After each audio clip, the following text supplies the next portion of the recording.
Regular meeting of February 14th, 2023 of the El Dorado County Board of Supervisors. And good morning, El Dorado County. Happy Valentine's Day. And while Valentine's Day is typically regarded as a day to celebrate romantic love, I know we are all united in a love for this county, and I think that's something to celebrate. So welcome, everyone. And you may notice the dais is a little different today. Today's a little bittersweet. We are starting our transition. And so we'd like to welcome Interim Director, CAO, Tiffany Schmidt, and our CAO, Don Ashton, is with us down in the audience. So it's a little weird for all of us, but, but we're very happy to have Tiffany up with us. So with that, Betsy Vanderpool is with us today. And so I'd like to call you up here to give us a blessing for today. Good to see you, Betsy. Good to see you all. Thank you. Would you join me in prayer? God, thanks so much for today. As Supervisor Thomas said, it's Valentine's Day. And we think of it as something fun or maybe not, depending on what's going on in our lives. But Valentine was actually martyred for doing what he believed was right. And traditionally it's said to be February 14th. And God, he did what was right in your eyes, and he did what was right for the people he served. And so God, I pray for the people here, the people online, the supervisors, people bringing issues forward. May we do what we believe is right, not just for us, but for the generations to follow. Because as Supervisor Thomas said, we are united in the love and the passion we have for this county and the people that we serve. And so we ask for your wisdom and your blessing on this meeting. In your strong and mighty name, amen. Amen. Thank you. Appreciate it. And with that, I'd like to invite you to join me in the Pledge of Allegiance as we honor our nation's flag. Ready? Begin. I pledge allegiance to the flag of the United States of America and to the republic for which it stands, one nation, under God, indivisible, with liberty and justice for all. Thank you. We now come to the adoption of the agenda and approval of the consent calendar. I'll start down on my far left. Supervisor Parlin, do you have any changes? No changes. Supervisor Turnbull? No changes. Supervisor Heidel? No changes. Supervisor Lane? No changes. And I don't have any changes either. I'd just like to comment on item 21 and thank my colleagues for consideration of our county supporting Farm Day as a sponsorship. I love this event is that it touches every single one of our counties where all of the children, third graders from our respective districts are invited to celebrate our agricultural roots at the fairground. And whether it's learning about cattle and farms or resiliency measures or timber, it gives them a connection to our land. And so I thank you for our county sponsorship of that important event. So Is that item 12? it is item 12, yes. All right. Kim, I think we're ready for public comments. Now taking public comment on the consent calendar. Individuals will have 3 minutes to address the board. The timer will notify you when you have 30 seconds remaining to comment. Public comment will be taken first from those participating in the boardroom and then from those participating through Zoom. For those participating by Zoom, please make sure you unmute yourself when called upon. If you're joining the meeting by phone, press *9 to indicate a desire to comment. If you're joining by Zoom, press the raise hand button. Please voluntarily state your name for the record. Chris Payne, Diamond Springs. Item 12. I also saw that on the agenda and I thought, wow, this is really nice of the board to support ag in the classroom. And I've been there. I've seen it play out, the dynamics of the kids, the whole experience is wonderful. So I truly believe in starting our kids or starting our children early, giving them experiences that would then stay with them for the rest of their life. So very positive today, and I believe you will approve this. Thank you. Thank you, Chris. Good morning. Good morning. Melissa Neal. I'm the Executive Director with Ag in the Classroom, and thank you so much for those wonderful words about our Farm Day event. And I just would like to take this opportunity to express our appreciation, the appreciation of the staff and our Board of Directors at Ag in the Classroom for considering a sponsorship to our Farm Day event held on May 9th. Teachers look forward to this event every year. It's an all-day, hands-on, agriculturally focused field trip held at our fairgrounds. We opened up registration 2 weeks ago, and we have 980 students signed up to attend our event this year. Wow. Yes. Awesome. And we are on track to actually get 1,200 students Wow. this year. So we're reaching out to the private schools, to the public schools we haven't heard from yet. We're just putting our fingers in all the third graders that we can to get them out for this day. And of course, we would like to extend an invitation to all of you to come out to Farm Day on that day, if it's during your lunch break, just to see it hands-on. So thank you very much. Thank you, Melissa.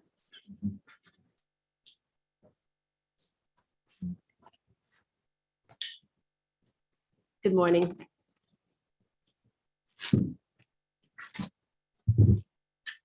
Melody Lane, founder of Compass to Truth. I'm addressing number 15 in the fact that DOT is still deliberately misrepresenting the extent of damage to Mount Murphy Road from the New Year's Eve landslides.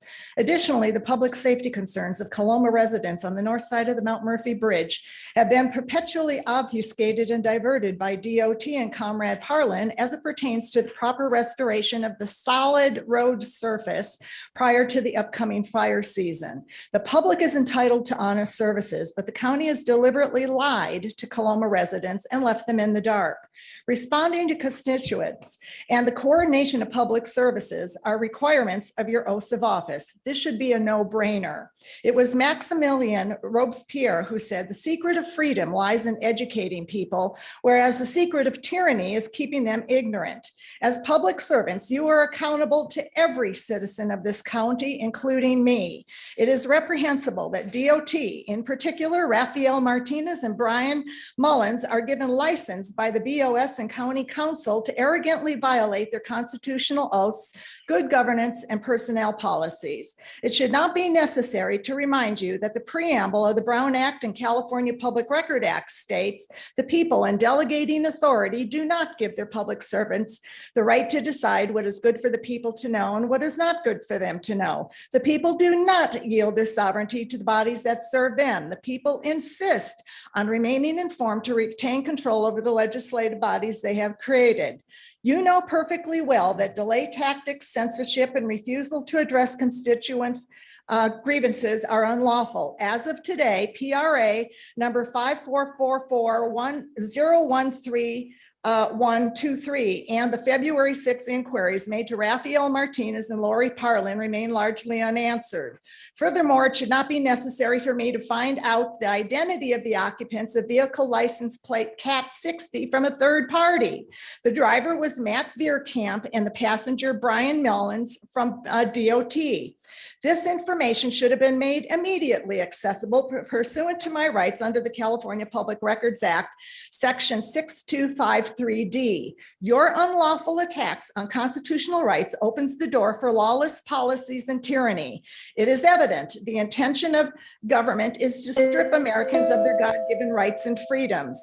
This chunk of asphalt is proof that Mount Murphy Road has always been a solid surface. I assert my right to know, when does DOT plan to restore the road to its original solid surface, and when do you plan to respond to the PRA?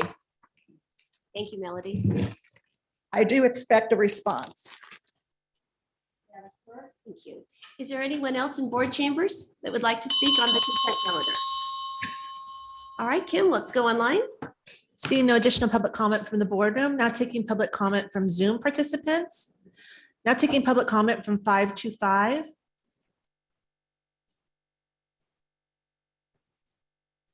Hi, this is Leo Bennett Cochon, Single Spring. I would like to add my thanks and gratefulness for the support of Ag in the Classroom. As a retired teacher in the Central Valley, I was blessed that my school district had a real commitment, just like I see up here, but had a donation of a very sizable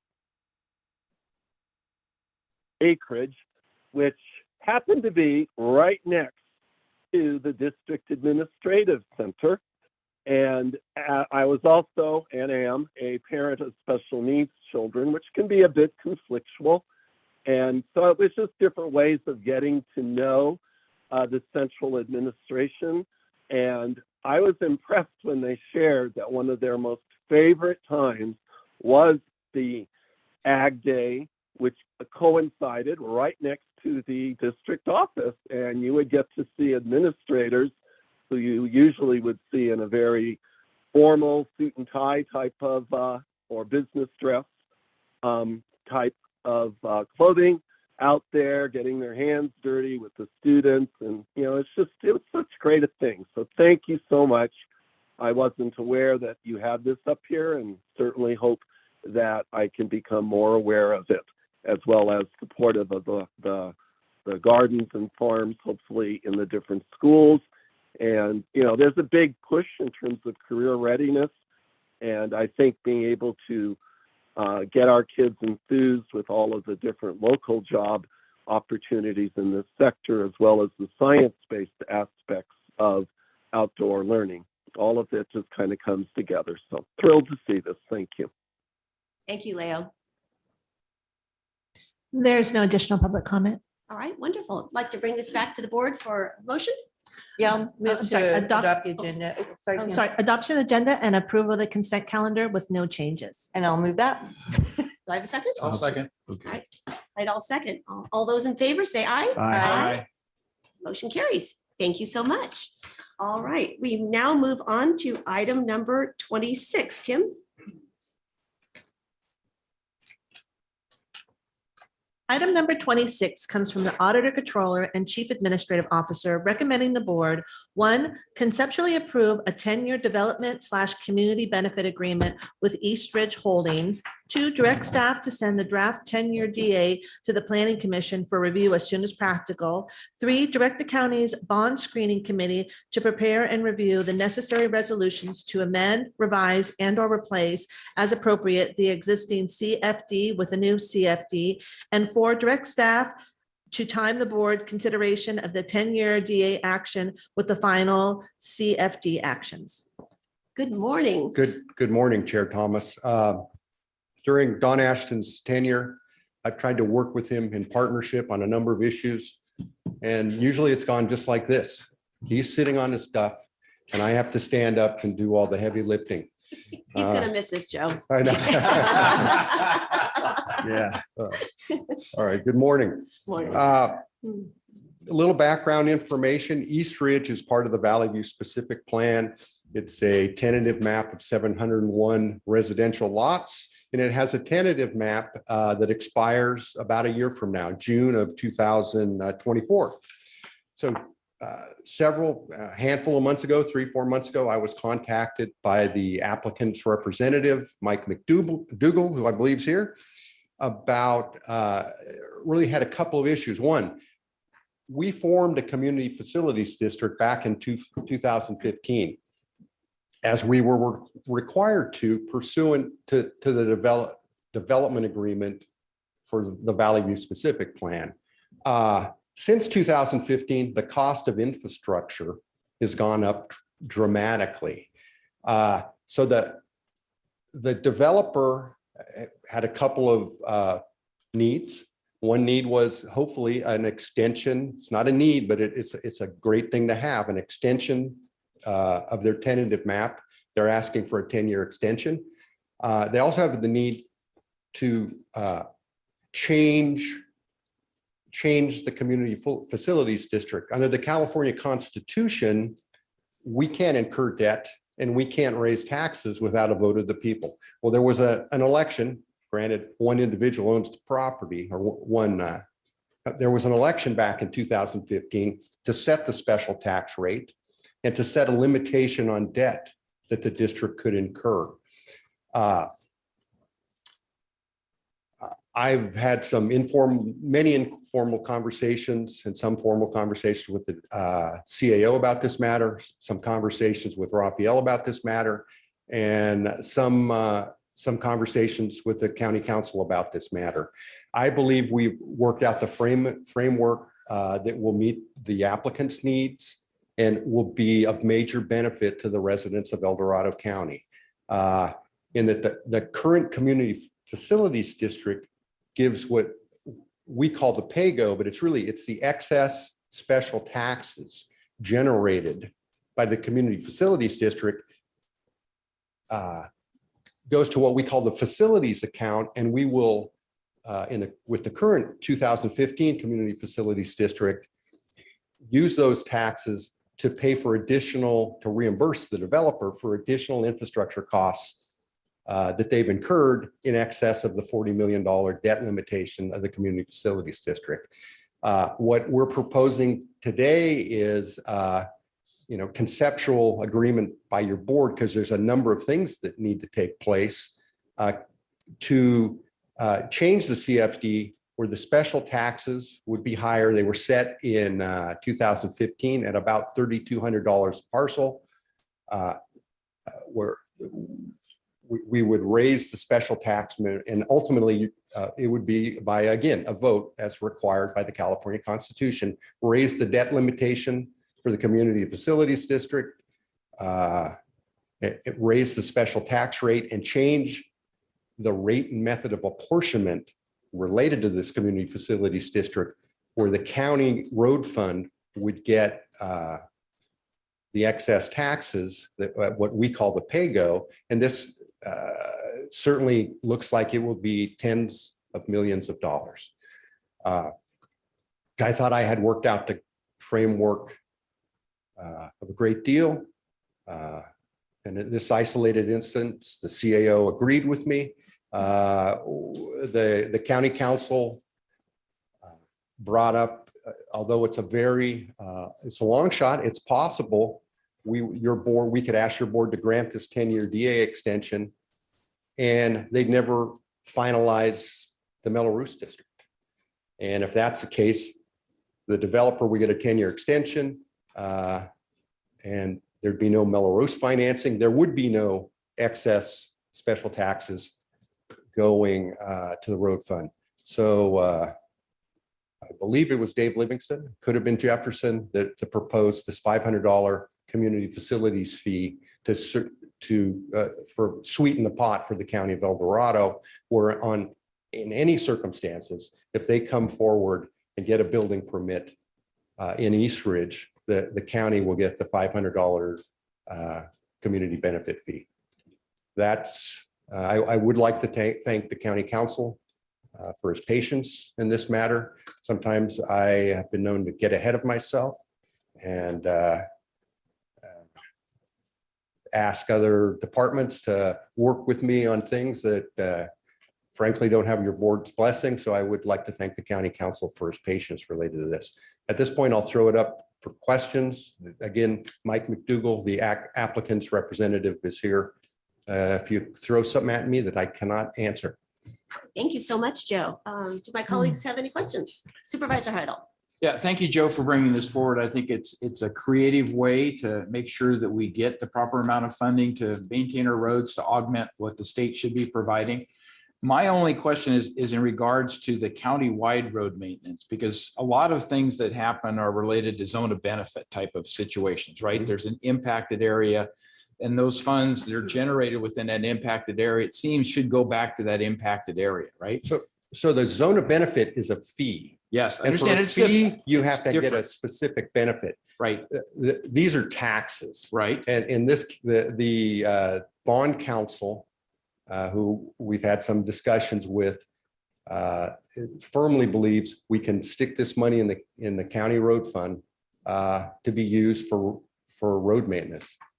So my only point, it's not my district, right? It's District 2, but I'm hoping that DOT would give consideration of where the impacts are associated with that community and make sure a proportionate part of the funds go back. That when we say countywide road funding, at one point in time, maybe that was adequate when we were getting a lot of resources from the state in terms of maintaining our roads. Since it's changing, I'm really concerned that where we see the major impacts, they may not get the proportionate share of the funding to maintain the roads.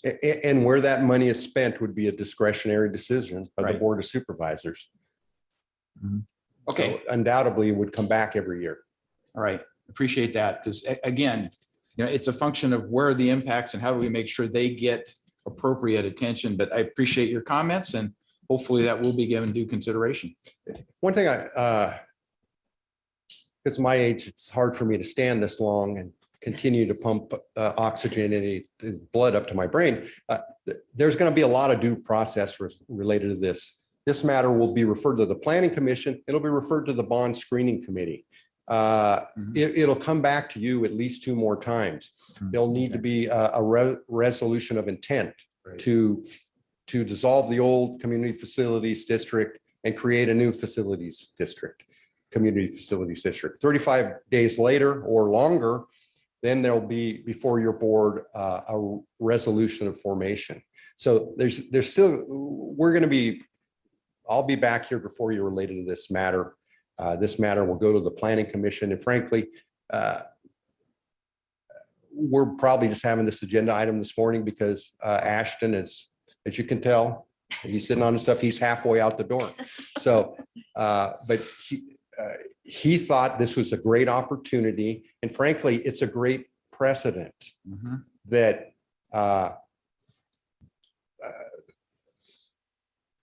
applicants that want community facilities districts should identify a revenue flow that benefits everybody in the county. And that's our hope, that we can do this on all the CFDs in the future. All right, thank you, Joe. Supervisor Parlin was first with the button. Yeah, thank you for bringing this, Joe. In my mind, this is a little bit complex, though, quite honestly, to follow all the parts. Okay. And so get my head around it.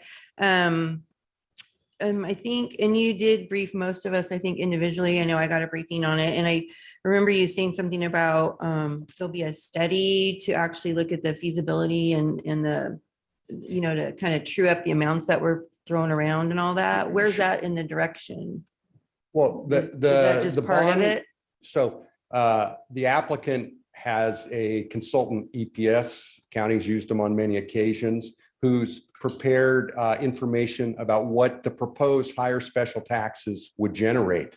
The county, we have our own, let's go back. The developer currently has about a $25,000 advance with the county related to the formation of this community facilities district. Okay. And the board in 2015 approved the deposit and reimbursement agreement. Out of that, it probably costs more than that. So the developer will have to give the bond screening committee some more money, but our intention is to hire NBS, which is our special tax consultant, to review and work on the rate and method of apportionment, which is the key to the CFD, and for lack of a better way to describe it, audit the figures provided by the applicant. Sure. Okay, good. So that'll be part of the formation process, is Right. that study. And So in the bond screening committee, it's again, because I'm standing up, I'm the chair, but I can't remember all the members. It's the assessor, the tax collector, the surveyor, the DOT director, the CAO, the county council, and I'm forgetting a few. okay. And then another question is, I know that you spoke with Andy Nevis, the chair of the planning commission right now, and Andy kind of followed up with me just to state a little bit of a concern about where it says the board is conceptually approving the community development benefit agreement, the GA. Does that, when it gets to the planning commission though, because it goes to the planning commission, will they really have much discretion if we're already conceptually approving it? Of course, they'll have a lot. They'll make a First off, recommendation They to can vote us? it down 5-0. Okay, Okay. and make a recommendation The to the bond board. screening committee could come back and say, we don't want to do this. Okay, I mean, but if the bond screening committee certainly is going to have minimum of 2 or 3 meetings about this, I'm going to be asking other department heads to come to my conference room in a public meeting that any member of the public can come and watch to hash out the details of this CFD. So if Dawn was not retiring, there's a chance the language in the agenda item be a little different. Got it. Okay. Well, I really appreciate you bringing this creative thinking as we're always looking for new ways to get funds for that road fund and our maintenance. So thank you. Yeah, and I appreciate the coordination with our CAO. That sends a strong message. So Yeah. appreciate that. Supervisor Turnbull. Yeah, Joe, this project's been going on for like 20 years, correct? I believe longer than that. Longer than that? Yes. So anyway, and you're talking about EID was going to supply water to this project, but now since we've had all these other projects has been going on like Blackstone and Heritage and all that, because this project seems like it was a lot longer than any of these other. Is EID still going to supply water to this, especially when we have, especially during drought situations, it's kind of critical. And then another question is Latrobe Road. I mean, right where this project's going to go on next to Blackstone, there's a bottleneck. Are we going to do something about widening that road? So, because that's going to create a lot of traffic. If the area, if it's the board's pleasure, the excess special taxes could go into improvements to Latrobe Road rather than a portion of the excess special taxes. And if you'd like the bond screening committee, and Raphael's a member of it, if you'd like us to potentially come back with an alternative, rather than having all the money go to road maintenance, to have some of it go to specific road improvements. yeah, On especially Latrobe infrastructure. Road, yes, whatever correct. Raphael thinks is needed, that's a reasonable thing to ask. So another question is, when this thing comes back to us, is that going to be a receive and file? No, Or it'll not, be or is it- it'll be a it'll be public hearing. It's going to public come hearing? back to you Okay. twice. All right. It will come okay, back to good. you twice. Just curious, that's all. It's not a Okay. done deal today. Yeah, okay. Just curious, that's all. Appreciate it. All right, thank you. Any other questions? All right, I think we're ready for public comment. Thank you so much, Joe. Appreciate you bringing Thanks, this Joe. forward. Don, do you have anything to add? No, He sir. doesn't. No. All right. Now taking public comment on item number 26. Individuals will have 3 minutes to address the board. The timer will notify you when you have 30 seconds remaining to comment. Public comment will be taken first from those participating in the boardroom and then from those participating through Zoom. For those participating by Zoom, please make sure you unmute yourself when called upon. If you're joining the meeting by phone, press *9 to indicate a desire to comment. If you're joining by Zoom, press the raise hand button. Please voluntarily state your name for the record. Good morning. Good morning. Good morning, Chair Thomas, supervisors. My name is Mike McDougall, and I'm representing the applicant. This all came about with a conversation with Joe when Measure R, your road maintenance, was going forward, and we wanted to help out, and we contributed some funding towards that, and it failed significantly, right? El Dorado County is really an anti-tax place. So how do we raise more money? Well, we had a need. We are processing our, and I'm going to get to your question in a second, Supervisor Turnbull, but we were processing our small lot final maps, which implement the tentative maps that have been previously approved in 2014 and 15. East Ridge is fully entitled. We're moving forward with the execution. Now, we will have those maps done if the board's not interested in this prior to the map expiration. We have no intention of letting a fully entitled development project in El Dorado County expire. But then the economy's changed. If you're not all that familiar with, we are very sensitive to the supply demand issues with infrastructure has driven costs through the roof. That is a seasonal thing. It's not long-term. And home builder demand has waned. Now, East Ridge is a almost 1 acre average lot size project. So it is your higher end project in El Dorado Hills. We want to attract the builders that East Ridge deserves. We want to have infrastructure prices that are stabilized. So more time will assist us, but it's not critical. We don't have to do the deal. So in talking to Joe, I said, well, listen, we have PayGo. Right now, it's about $1 million set aside in our 2015 projected that will come back to the infrastructure fund, us basically. I said, what if we started assigning PayGo to the county? What if the county got that $1 million? Now that's a benefit to the county. It's a benefit to us to have more time. We also said, well, this could be 2 years or 3 years before we develop. Our existing CFD rates could be higher to reflect the current market. So we said, why don't we look at amending our existing CFD? When you raise the tax rates, the excess special taxes or the PayGo goes up. Well, then the county even gets more money than the $1 million that we presently have. So we said, you know what? If this is enough interest that the board is interested in doing this and Mr. Ashland was interested in it, I said, let's just check in. Does that mean I'm? Actually, because you're the applicant, I should have invited you up before public comment. So Okay. so you may Well, finish thank your you. comments. You bet. Otherwise, I can talk faster. Finish your comments. Yeah. So we said, let's just check in because we are processing the small lot final maps and we will secure them. And those maps give us under the Subdivision Map Act, 10 more years. So we effectively get this DA extension just by doing what we're doing. But like I said, we really don't want to rush that development. It really needs to come online when it should come online, but we will push forward. Now, East Ridge is the third phase of the Valley View specific plan. Now, I've been involved in 3 specific plan developments in El Dorado Hills, and Valley View by far has funded more infrastructure than any of those other projects. Prior to the first final map in Valley View, we funded the widening Latrobe Road and the intersection of White Rock and Latrobe, $22 million, 20 years ago, right up front. We also built Blackstone Parkway, which was a parallel capacity to Latrobe Road, thereby taking more pressure off Latrobe and White Rock. We also had a condition because our project triggered the Silver Valley interchange. It didn't mean we fully capacitized it, but it needed to come online. If you're not familiar, that interchange has been on the book since 1989.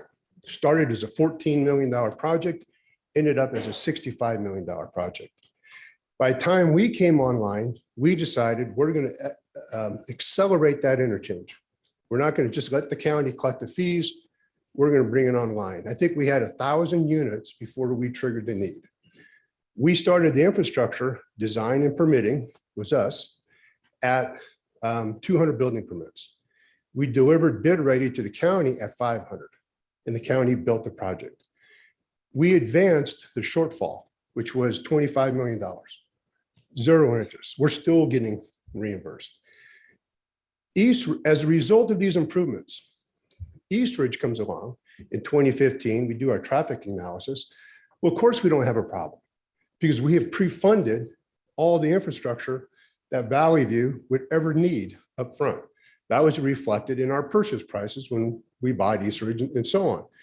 So East Ridge has some minor road improvements, but nothing of Latrobe Road because all of our traffic, by the way, goes right out Valley View Parkway onto White Rock behind Target. So most of our traffic is going north to Silver Valley or El Dorado Hills Boulevard. We have no traffic going down between entrance 3 or 4 in the business park. So on the infrastructure side, Valley View specific plan is fronted close to $50 million, more than any other project. Now on the water side, simply put, if EID doesn't have a water by the time we get final maps, we can't develop. We can't rush, we can't pre-purchase our water meters. It's a first come, first serve. Right now, EID says they have plenty of water to serve. That's good enough for us. And we just keep proceeding with final maps until if they ever have an issue, they say we can't supply you. Okay, that's just the deal. So I think I touched on a few of those points. So I just want to alleviate Supervisor Parlin's concern and her planning commissioner. This is an atypical process because we needed to check in because we didn't want to go through the process of forming a new CFD, going through a very long planning commission process, the typical way, and have the board say, we're not interested.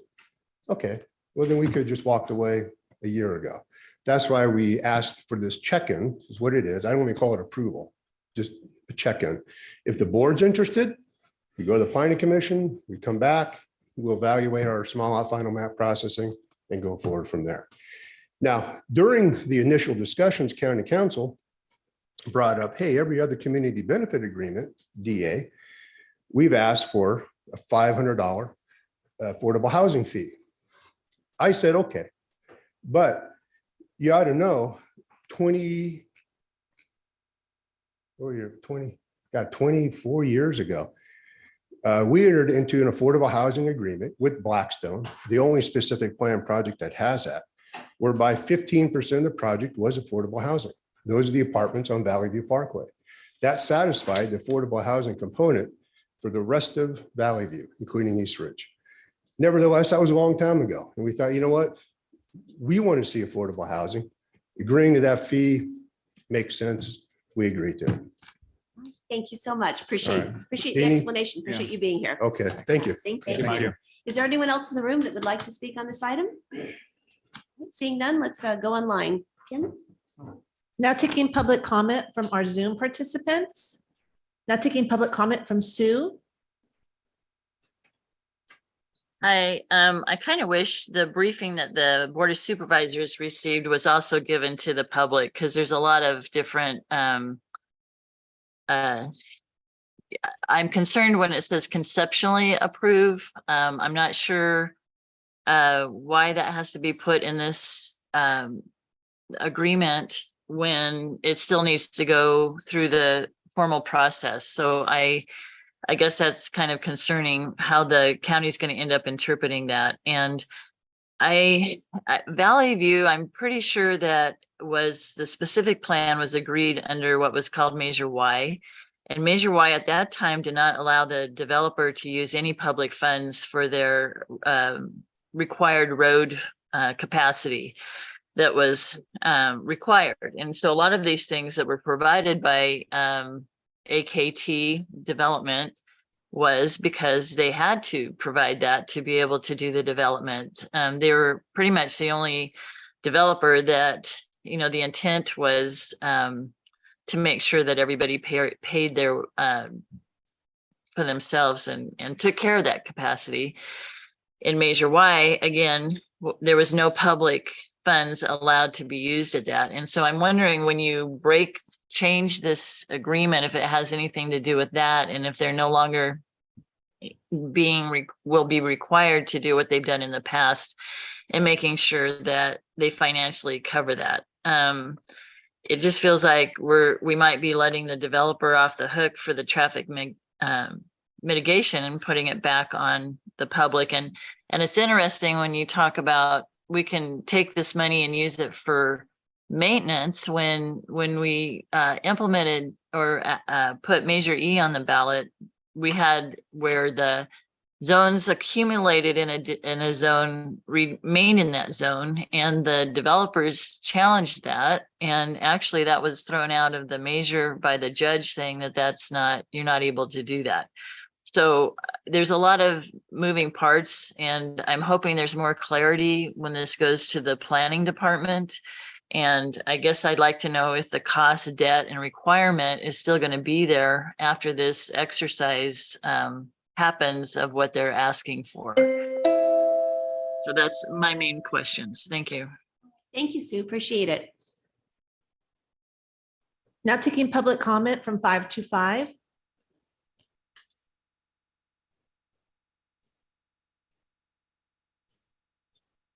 Hi, Lyle Bennett, Koshan, Single Springs.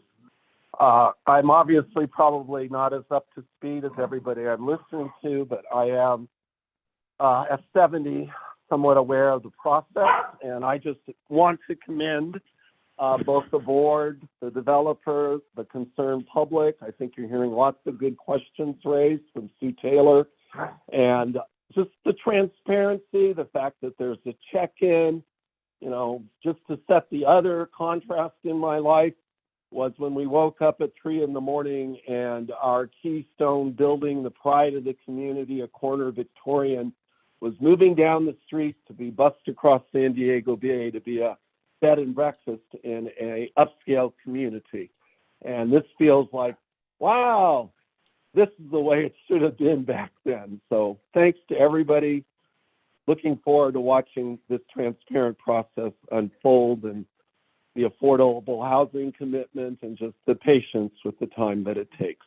Thank you. Thank you, Leo. There's no additional public comment. So Joe or Don, do you have any final comments? Thank you, Madam Chair. Don Ashton, your CEO. Yes, just in response to some of the comments made from the public, I think, and Joe and the auditor and Mr. McDougall hit on this.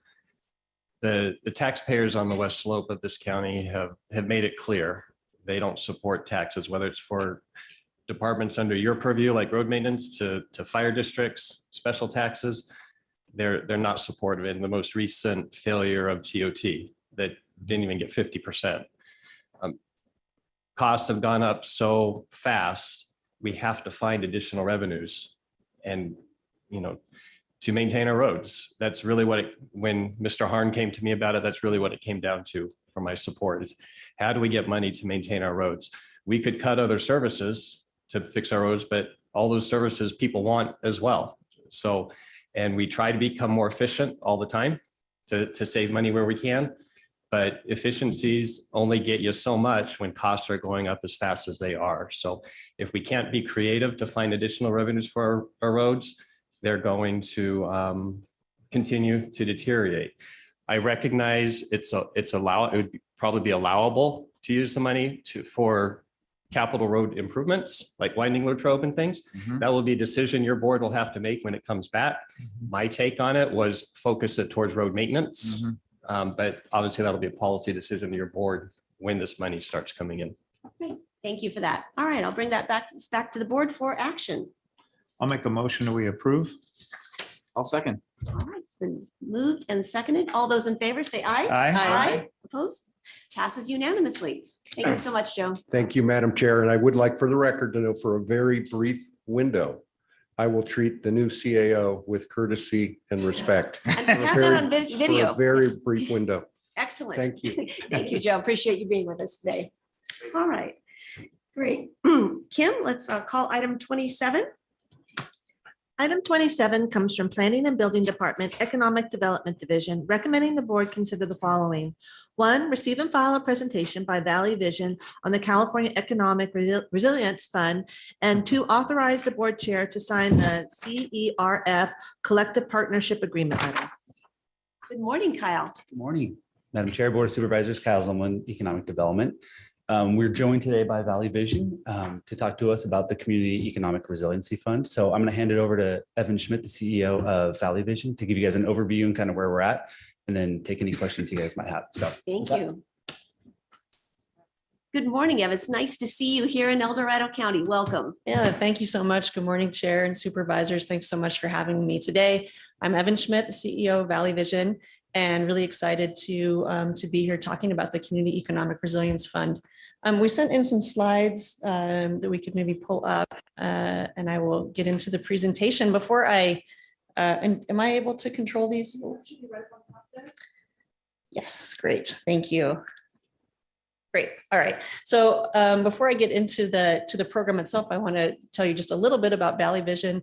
Valley Vision is a nonprofit civic leadership organization here in the region. We've been operating for 28 years, and we're really focused on livability in communities across our region. And we do that by advancing economic prosperity, environmental sustainability, and social equity. And we're really known for collaboration, so convening people and bringing people together around common purpose and solving regional problems. We do actionable research. We help do system alignment and policy change, and we manage programs throughout the region for ourselves and for other partners that we work with. And one of the big things we have on our horizon this year is the Community Economic Resilience Fund. And this is a major opportunity for our region to really think about regional economic development projects and pipeline for our region. So this fund is a one-time use of state general funds. It's a $600 million fund to support inclusive and low carbon economic development throughout the state. So some of the main program objectives for this, and it's called the SURF, it's got a cute acronym there. Some of the main objectives are to promote equitable and sustainable economic development, to support inclusive economic planning that prioritizes equity, job quality, and sustainability, and also to take this $600 million fund and leverage it against other funds. So for our region, as we think about how do we want to build a pipeline of economic development projects, we want them to be funded by the SURF program, but we also want to create a bigger vision where we can draw funding from other sources as well. So that's an important piece of this. And so, you know, in the simplest terms, when we're thinking about SURF, we're really thinking about how are we doing economic development together as a whole 8-county region, and I'll show you what that region is here in a minute, and using this one-time investment from the state to build our capacity as a region to create jobs and really act upon some major projects that we want to advance. So here's our region. Like I said, it's an 8-county region, and that includes Colusa, El Dorado, Nevada, Placer, Sacramento, Sutter, Yolo, and Yuba counties. And this is a region that was defined by the state program itself. And then Valley Vision was the entity that was chosen as our regional convener. So it's really Valley Vision's job to build this coalition. And this is your action item, is to sign on to our coalition. And I'll tell you a little bit more about what that looks like, and to build this investment strategy on behalf of our region through the work that we do in the coalition. So the SURF project itself is divided into 2 different components, and one is upon us right now. That's the planning phase. So Valley Vision is the regional convener, receives $5 million from the state to help manage this process of building this regional pipeline for economic development. And you can see here on our left-hand column that the state is very interested in representation across diverse groups. And so they have created some definitions for us about who needs to be engaged in this coalition and in this process, because they want us to have the opportunity to build a vision that's really bought in by all. So that includes business, community groups, public entities, other private entities, et cetera, et cetera. And the planning phase, which is an 18-month period of time starting really this month, it is leading up into this implementation phase. And that's really the opportunity to take action on the key priorities that we identify through the planning phase. And so there's more than $500 million coming from the state to help fund the projects that each of the regions in the state identify through the planning phase. So we'll have the opportunity to hopefully get definitely I will say, to get some of our key projects funded on behalf of our region. So just to kind of focus on the vision and impact for our region, like why we're excited about this and why we see this as a big opportunity. I mean, first of all, I think this is an opportunity for us to build a comprehensive regional inclusive economic development vision, which we have never had such an opportunity to do before. The amount of resources coming into this and the opportunity to build our capacity to do that is really a historic moment in the sense that we're going to be able to bring new research to bear, really identify emerging sectors, dive into how do we create opportunities for everybody, and how do we create an economy that really maximizes the talent that we have here and really grows in the way that we want it to. It allows us to elevate communities that have been historically marginalized. So that's really this idea of an economy for all and capturing all the talent that we have in this region. We're going to create a pipeline for investments to support inclusive economic development. So this is this idea of leveraging into other sources. By the end of our planning phase, we'll have a comprehensive investment strategy that will allow us to go to federal sources, corporate, philanthropy, and others as we start to put together this vision for our region. And then finally, it's going to build our regional capacity. So to bring this, bring research in, create this coalition, create kind of these mechanisms of decision-making and action that we've never had before will help us kind of build our muscles around how are we enacting an envision that we all want to see. So just a little bit about how we're going to start to do this work. And like I said, it's really just kicking off this month. So it's a really exciting time for us. But part of this, the job of building this coalition is building a framework for how we're going to do the work together. And that's really a governance structure. And you can see just a little bit about how this will work. But we envision a leadership council on top, and that's a regionally representative body who will help us, who will make decisions about how we move this plan forward and how we choose our priorities. Some of the components of who will be represented in this leadership council.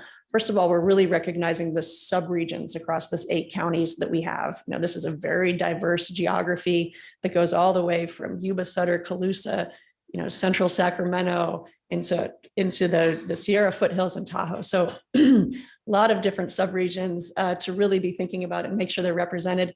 We have kind of broken that up into five different subregions, including the Sierra foothills, the Truckee Tahoe Basin, the Sacramento MSA, Yuba, Sutter counties, and Colusa County.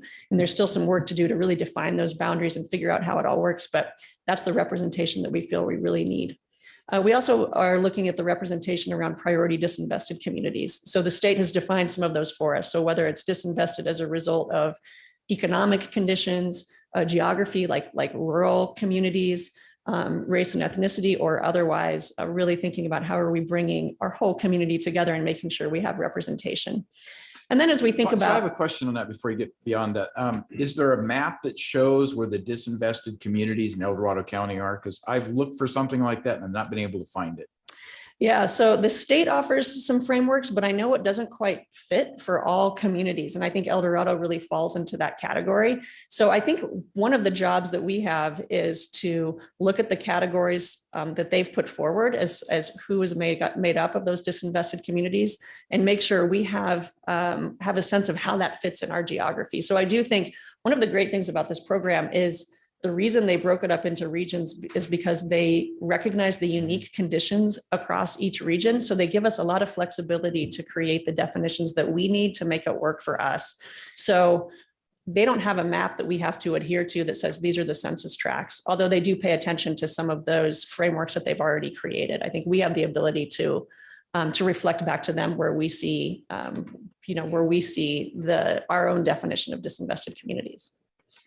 Because what I understand is El Dorado County has certain lots, for instance, in South Lake Tahoe that have been identified and they're very difficult to build on, et cetera, et cetera. But some of them might be opportunity for things like workforce housing.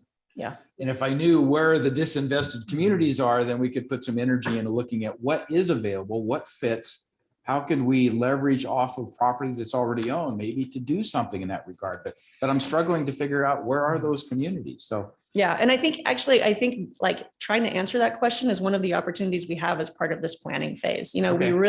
they really want us to dive into our own economy. And one of the first things we need to do is a pretty extensive research effort to, we're thinking about asset mapping, but also really creating those definitions and making sure we are springing from a place where we have a good understanding of what the conditions are on the ground. So I think that's one of the opportunities we have, is to really figure that out.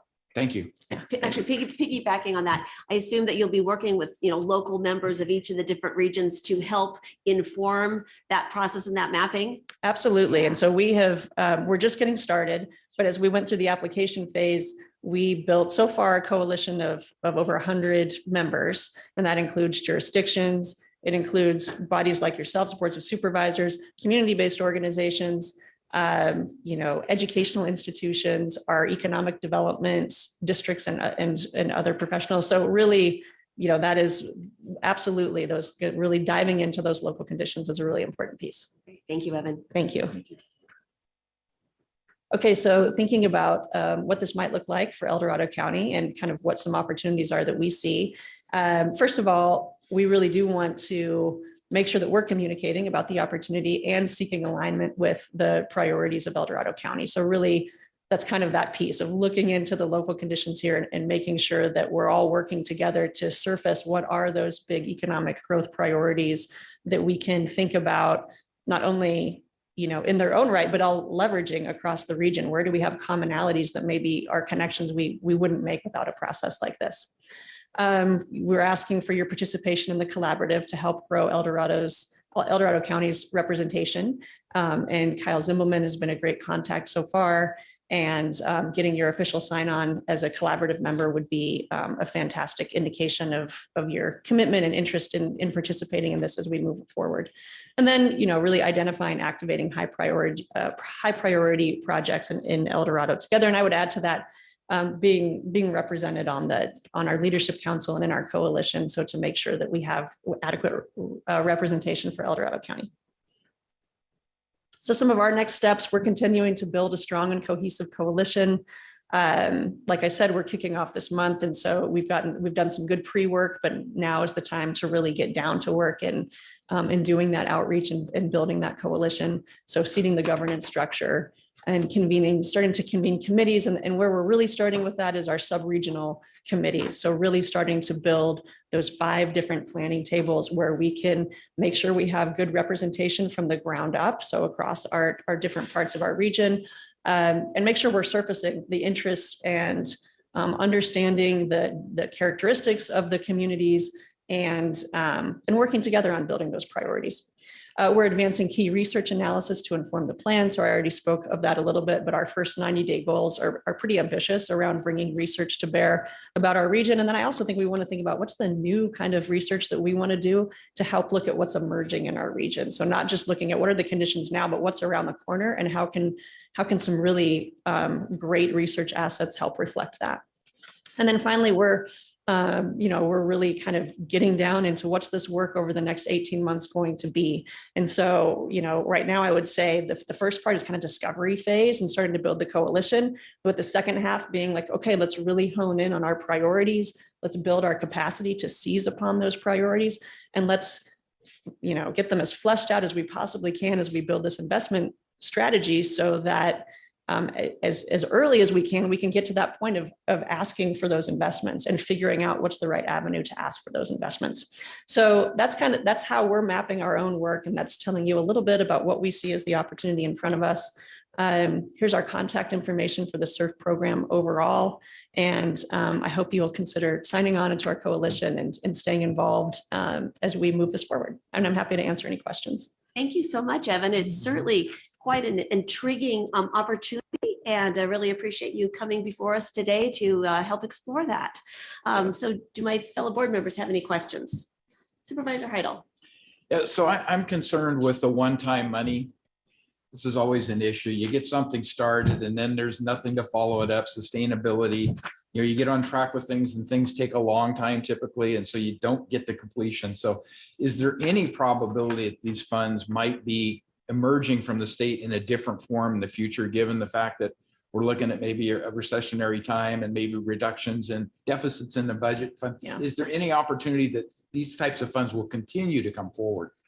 It's a great question. I think in terms of the planning phase, my guess is it truly is a one-time opportunity to do this type of planning. Okay. But when we get into the implementation phase, I think how I'm looking at it is I hope that the state is building a track record of success as they do this. So, I mean, this is not just here's some money to do economic development projects for the state. It's actually a whole new way of thinking about managing the way they look at economic development in the state, right? They're focusing on regions. They're really helping us develop this capacity and process to identify our own priorities. And they're creating a pipeline for the state of major economic development priorities, across the entire geography. So there's no promise of additional money, but I do think there's a lot of interest with the state and other agencies who really have their eye on this. Like we work closely with the federal agency, the Economic Development Administration, who is watching this very carefully and thinking about leverage funds and how they're building programs around this. So I do think this is the entry point to a new way of thinking about economic development in the state that has a lot of potential to grow. Excellent. I hope that is the case. Me too. Yeah. Supervisor Carlin. Hi, Evan. Hi. I'm always wary of stuff like this. I think you know that by now. Yep. And I'm really skeptical about all of this. This presentation is full of a lot of fabulous buzzwords that are really popular right now. And I'm looking at the region that we're put in with Sacramento. I mean, El Dorado County, the rural counties are always left out. And my concern is we're going to be signing on to something not really, there's nothing specific in here that's concerning. I don't like signing on to vague, promises. And then what happens often is that we sign on and that we're not, the disinvested communities. We're not the disadvantaged. We don't qualify the historical marginalized community. We don't qualify for that. But if we sign on, we're supporting it, and it'll go to Sacramento, because they fit all of that. So can you give me some specific examples of what we may or may not get out of this? It's really fluffy and I don't like fluff. Yeah, well, I understand your skepticism, and I know that, always the government coming in and we're here to help inspires that. So I understand. And I also understand the dynamics in our region that, often center on Sacramento.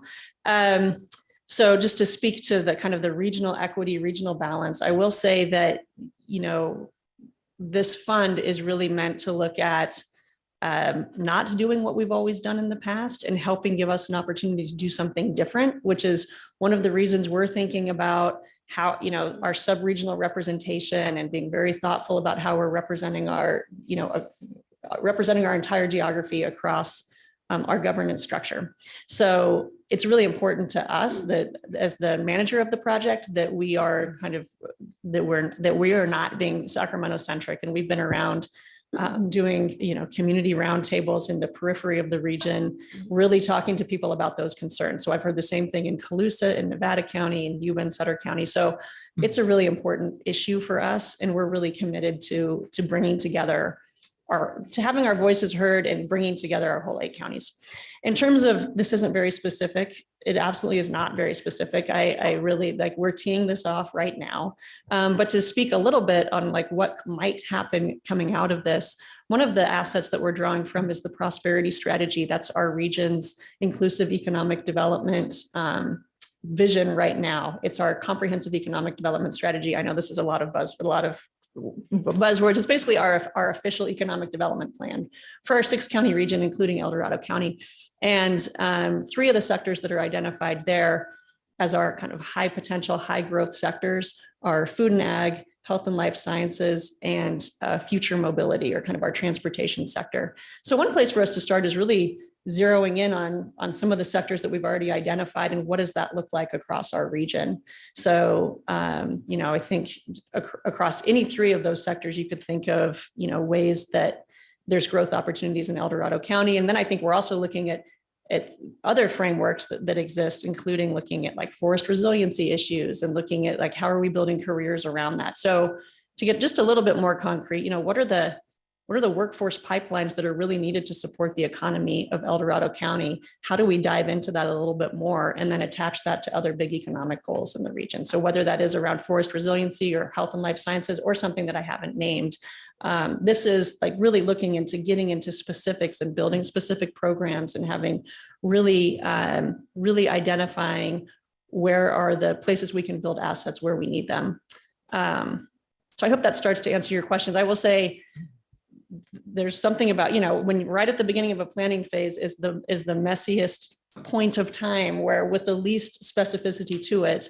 But by the time we get to the end, there really are there will be very specific projects and issues called out. And I know, even hearing the last item, talking about affordable housing, I think no matter what the definitions of disinvested communities are, there is a large gap all over our region between, in economic disparities and people's ability to find the opportunities that they need to meet their full potential. And I know that exists here in El Dorado County as it does all over our region. So that's really the heart of this project, and the specific issues of El Dorado County are a really important part of how we move forward as a region. Okay, I really appreciate you mentioned forest management, because I think that is really high on our county as a whole. Yep. And so I'm encouraged by that. So, and our biomass effort. Yeah, Kyle. I was going to chime in. I've already been contacted by Greg Stanton and Norma with SOFAR about getting projects in the pipeline to pitch for the SURF opportunities. So Greg and Norma are already plugged in. I know Heidi Hildrum up at Tahoe Prosperity is plugged in on multiple fronts on different regions that are dealing with SURF. So I know there's projects up there that would be, applicable to this as well. So I think that's kind of what I'm thinking right now. Our main focus for El Dorado County is going to be the biomass cogen and promoting those projects to see how they could benefit the region. So yeah, thanks for that. And Norma has been really plugged in, and we've had some more extensive conversations about that work, both around forest resiliency and biomass. Okay. And then if at some point we feel that we're getting ignored out of it, because Sacramento, I really don't like having Sacramento in our region. I just don't. I feel like they suck the life out of everything. Historically, you can see it. We get left out all the time. So if we see that this isn't going down a good path for our county, can we jump off at some point, or how does that work? Yeah, absolutely. And I, as much as you'll have me, I'd love to come and be giving updates and check-ins and making sure that we are, absolutely, on path. Yeah. Okay. Thank you. Supervisor Lane. Thank you, Madam Chair.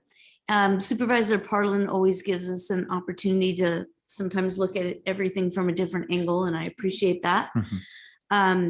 Just one quick question. I don't know all the players. So you mentioned Norma, who? Santiago. Oh, Norma Santiago. Okay. Yeah. And then you mentioned a Greg.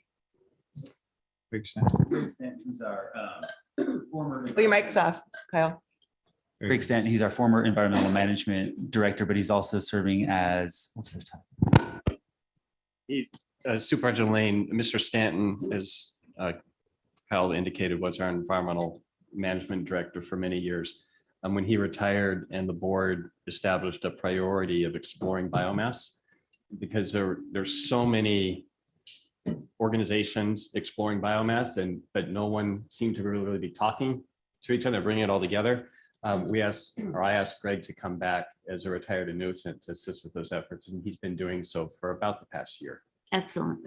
Okay. It's going And really well. It's going very well. Good. And I was hoping you would say that that was Norma Santiago, who's a good friend and who I trust. We talk about collaboration, and it's so important from the district that I come from, basically the Tahoe Basin. They have been really honing in on collaborative efforts and being very successful. So I think it's an opportunity.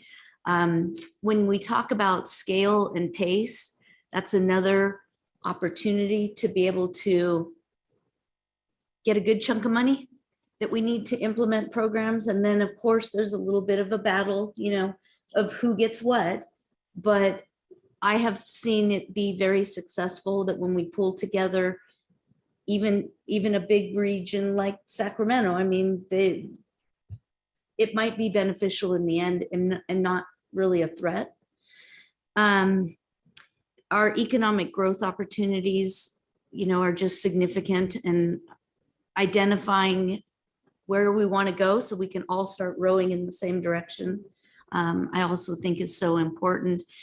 With regards to SURF, and you've asked that we allow our staff people to participate in the process. Is that really the extent of our investment?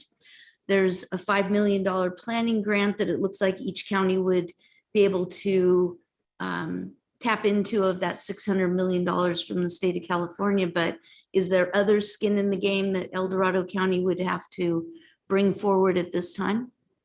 At this time, participation in the coalition is kind of the entry point. And then as I showed that kind of map of the leadership council and kind of getting involved in different planning tables, there is throughout that process, I would say there's increasing or opportunities to really increase participation and kind of leadership profile within that governance structure. But the first step is joining the coalition, and then as we go through this 18-month process, as you're participating, really being able to dive into that. So probably, am I hearing you're saying probably there will need to be a bigger investment from the county in order to continue up that ladder? Not a financial investment. No, this is a grant that we are carrying and helping support others to participate in. And, the end point is really a compilation of financial asks that we'll have for the state and other agencies. So there is not an ask for investment county by county at this time. So what we have is an opportunity to perhaps capture the focus from the state of California and some additional dollars to implement projects that otherwise we would be unfunded. Exactly. Okay. Yeah. Thank you. Thank you. Supervisor Turnbull. Yeah, I'm glad you brought that up, Lori, about Yeah. forest management, because that's what I wanted to talk about. And that's been a big issue in our county for a long time. Our county used to be one of the richest counties in the state of California with the mining and the logging that was going on. And we need to support some kind of mill to bring it back here. And we need to look at it because we need good, high paying jobs is what we do in this county. And we don't have that like we used to have. So I think that's one of the biggest things that I would like to see a focus on, to see what we can do. And we need to support agriculture because that's all we have. That's really supporting our county right now. And they need to bring new ideas to them to help them thrive. So, and other things that they can work with to make sure that this county, thrives to the future, because this county used, like I say, was very, very rich, and it's not like it used to be. And good paying jobs is what we need. We need to look and focus on that, especially other businesses can come in our county to be able to, so we can thrive. So anyway, that's pretty much it. All right, thank you. So I just have a few comments before we go to public comment. Just really appreciate you being here today and bringing this opportunity forward. I also appreciate the dialogue from my colleagues. I understand that, we're so different than the heart of the Sacramento region that sometimes there's some challenges with what is funded through the priorities of the state because we don't fit into a box. That said, I've always believed that it is so important for El Dorado County to be at the regional tables. Because if we don't raise our own voice, if we don't tell our story and advocate for ourselves and work collaboratively with those around us, then, we will, be passed by default. And so it's so important for us to have these opportunities and to join with our neighbors. I appreciate what you said, Evan, about needing to look at economic development differently, because the games have changed, issues have changed. We have a lot more pressures on us from, wildfires to all the different issues our families are facing and our economic uncertainty, that it's not just business as usual with economic development. And in terms of economic development on a regional lens, I like looking at it, framing it a little differently and helping the Sacramento and the larger region recognize that the economic development of El Dorado County is critical to their quality of life as well, because El Dorado County is the playground for the Sacramento region and for the Bay Area and for the surrounding counties. We are where you go to hike, to enjoy our rivers, to enjoy our beautiful desolation wilderness. And then of course the gem that is Lake Tahoe.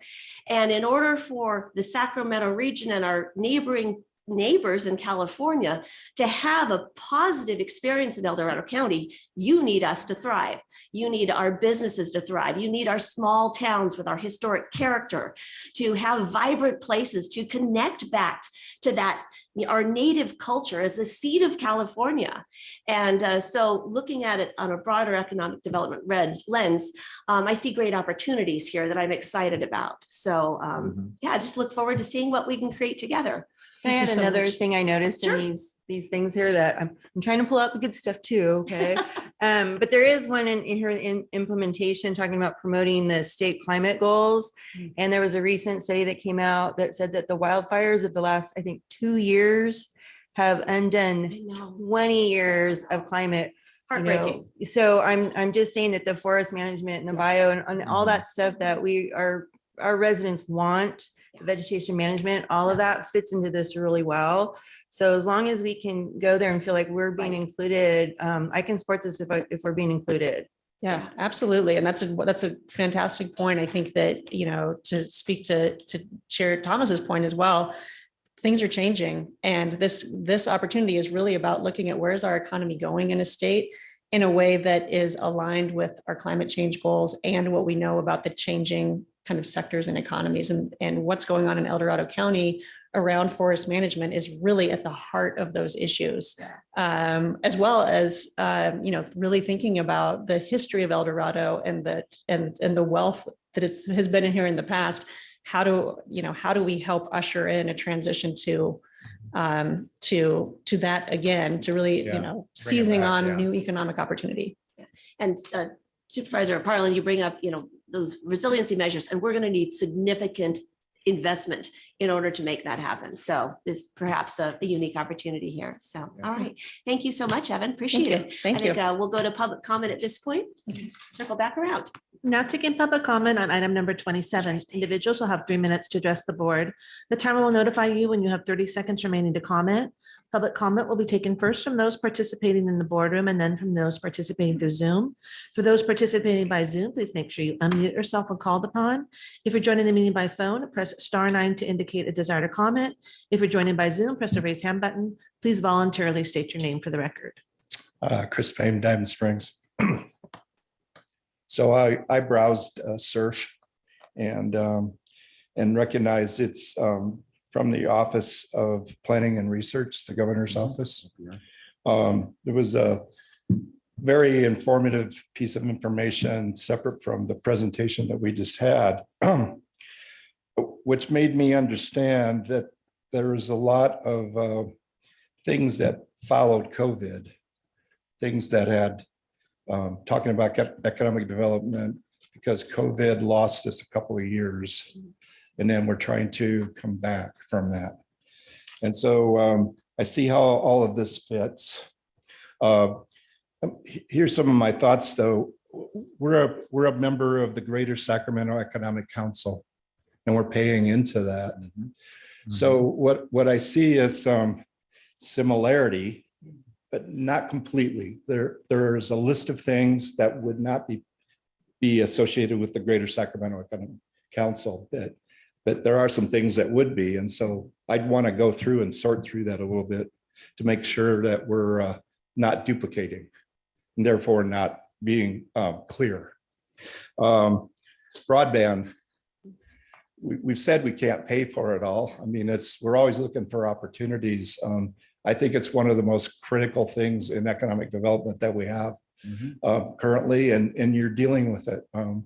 It seems like every month or so, there's some item related to discussion about broadband. What makes us unique?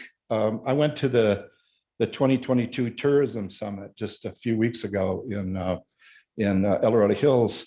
And so I saw that there's an alignment of us in tourism with Amador County and with Calaveras. We don't really, I mean, we know about what's going on in Placer, and we have this relationship, Placer and us, to Lake Tahoe and that area. But, you know, I'm not sure how being aligned with Sacramento or Placer is going to help us. It's just a competition that I see that we haven't really worked out.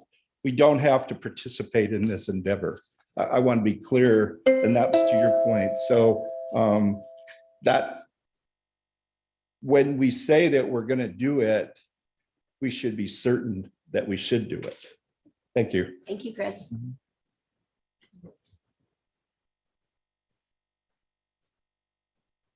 Morning, Lars. Supervisors, Lars Knudsen, Pollock Pines. The word inclusion, that's kind of a buzzword, and it's to me to include, and something we're missing very much in this, and you know kind of where I'm going. But keep it simple. Psalm 127:1 says this: unless the Lord builds the house, they labor in vain who build it. Unless the Lord guards the city, the watchman keeps awake in vain. And I know we're all going through this journey together. And I didn't watch the Super Bowl, but they talked about Jesus, us, and I applaud you for your presentation. I thought it was really good. But unless we open up with prayer, and unless the Lord's in it, we're going to labor in vain. And I believe that El Dorado County, Colorado County can be that darling of the state to Sacramento. And I liked your statement. So thank you. God bless you. Thank you, Lars. Good morning, Ryan. Morning, Ryan Carter, Placerville. I submitted a comment electronically. I hope you guys had a chance to read it. The first sentence of this letter that you're being asked to sign states that the county is pleased to inform that they're in alignment with the goals of SURF, the proposed development. I wanted a quick visit to Valley View's website will show you that their goals are social equity, environmental justice, disinvestment. It's a made up word. I mean, this is all the woke agenda that we're welcoming into our county.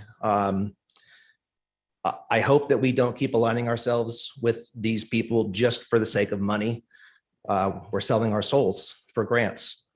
The voter rolls and the election results should tell you that your constituents are not in favor with these goals. They don't want us to move in this direction, and I hope that you'll follow your constituents and not sign on to these woke policies from the Bay Area and Sacramento. Thank you. Thank you, Ryan.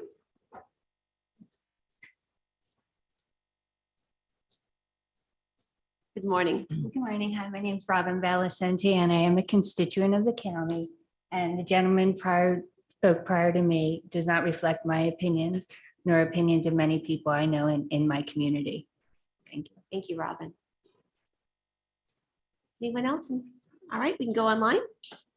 Seeing no additional public comment from the boardroom, now taking public comment from Zoom participants. Now taking public comment from Mandy Rodriguez. Good morning, everyone. This is so funny because I got hit up to apply for a grant from an arts nonprofit that got $60 million from the state of California to help spread art in rural regions, these same rural regions that this prosperity grant hustle is talking about. What do they want to? They want to have arts. They want to support artists and nonprofits that push what? Social justice, environmental, net zero carbs, all this crap, right? And their environmentalism, their social justice, and COVID-19, right? So here's another grant hustle, same thing. If you go to their website, these are people that literally they're opportunists.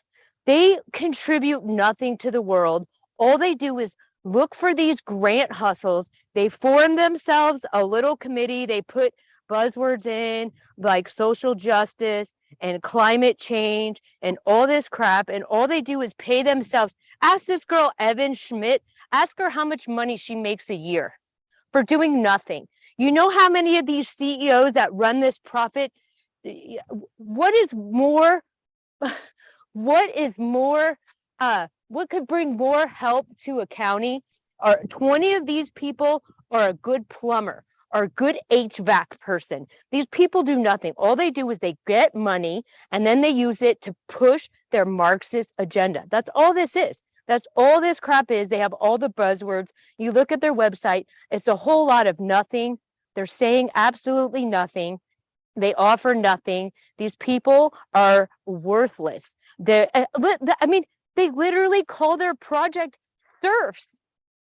Like who, I don't even know, are these people that tone deaf that they're going to come up with this project name called the SERF Project? And workforce housing is part of it. There was a time in Tahoe where they didn't call it workforce. They called it people who owned businesses. And over the last 10 years, Tahoe has been decimated. Tourism used to be a facet of Tahoe, and there were small businesses in Tahoe, and all those businesses have left the area and they have been replaced by people who work from home, and all they want is an Uber driver and a Dash driver to bring them their food because they work out of their home. This is another grant hustle, another scam, another COVID-19, just a waste of money and time. And you're going to sign on to more of their Marxist agenda that benefits nobody in this county.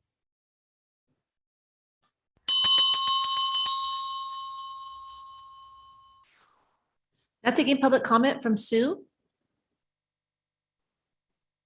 Sue Taylor. So I've gone to the board so many times. Every time we have an outside interest that wants to do planning for our county, our board of supervisors always says, okay, and while you're doing it and making our plan, can you put this in or that in, or please help us to do this?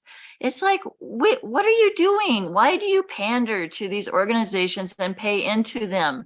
Our plan is not the Valley plan.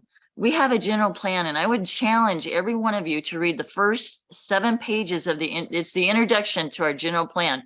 All these things, is that the way you're talking, it's acting like you've never read it. Our economy, 2/3 of our county, so to shortcut all the time you're going to spend doing all the research using that grant fund, is 2/3 of our county is timber. We have an outside business that doesn't live in the county that is in charge of that, who unfortunately makes more money when the forest burns down than they do managing it. And no one's got the guts to do anything about it. They collaborate with the Forest Service. You want to fix our economy, start with that one.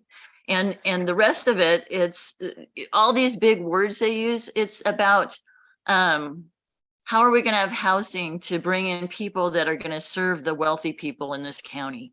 And then you help to facilitate that over and over, and you put the public at risk. So what I see, let's put more and more low-income housing into the Diamond Springs area. And this is where our funding is going to end up, causing that community to have to challenge more instead of collaborating with these folks on things that are not they're a non-governmental agency. They don't have to atone to anybody or adhere to anybody. And how much time is our economic development director going to spend with them rather than the things that we've asked for in our general plan? We have a plan. Why do you keep asking outside interests to develop a new one that goes against what we have in our plan? We had cottage industries. We still do. They're out there hiding out, hoping that you don't encroach them with all your new code enforcement people that are going out and harassing everybody that we have in the county. How about dealing with that? How about protecting our recreation industry that's getting inundated, like Mandy said, in Tahoe, where you can't even breathe up there anymore? This is, again, we'll come back to housing. We have two large developers that have monopolized the housing industry in this county, destroyed any local economy of development. And they're supporting these groups because they get to do it more, and they need more people here to help serve them. So I hope for one time you say, no, we don't need to collaborate with Sacramento. We have our own plan and we need to get working on it. Instead of spending all your grant funding on these inside interests, do it on the stuff you're talking about. Thank you. Sue. Now taking public comment from 525.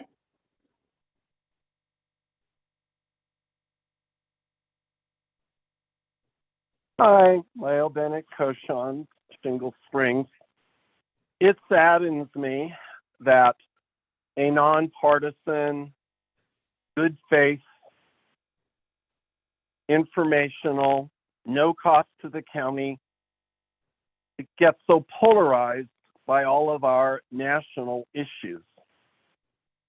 When I first read it, just to give you where my brain goes, Valley Vision, I thought that the fiscal agent had something to do with eye care. And that's only because this is about resiliency, and in teaching, we learned to try to look at pre-existing issues, and we would have collaborations with vision folk to try to address issues that resulted in kids coming to school and not even able to see what we were presenting. Now that I understand it better, it's like this is a community group with a 27-year history. Social equity has been part of that vision. It's not woke agenda. This is all, as explained in the slides and the presentation, about collaboration. And when I first moved north, I worked in Sacramento, and they are learning about collaboration because just like regionally, there are areas left behind, and we're all in this together as people have shared. And 30% of this county, when you look at the various demographics, is challenged. And there's increasing diversity. And this is, like pointed out, I mean, I'm just like, read this stuff so we can have a fact-based conversation. This is the implementation phase. If you don't have a seat at the table, then you don't get to bring up the different issues that are special to El Dorado County. You don't get to learn from other counties. And we're in a sub-region that doesn't include Sacramento. And for better or for worse, right now, an awful lot of folks commute from here to the Sacramento or greater Sacramento region. So to me, being part of what seems to me to be a brainstorming, a formation, a development of a plan that articulates and supports. It's a good idea that it's not the primary plan, but what's wrong with collaboration and learning and all the good things? So I support this and hope you get us a place at the table. Thank you. Thank you, Leo. Now taking public comment from H. Keith.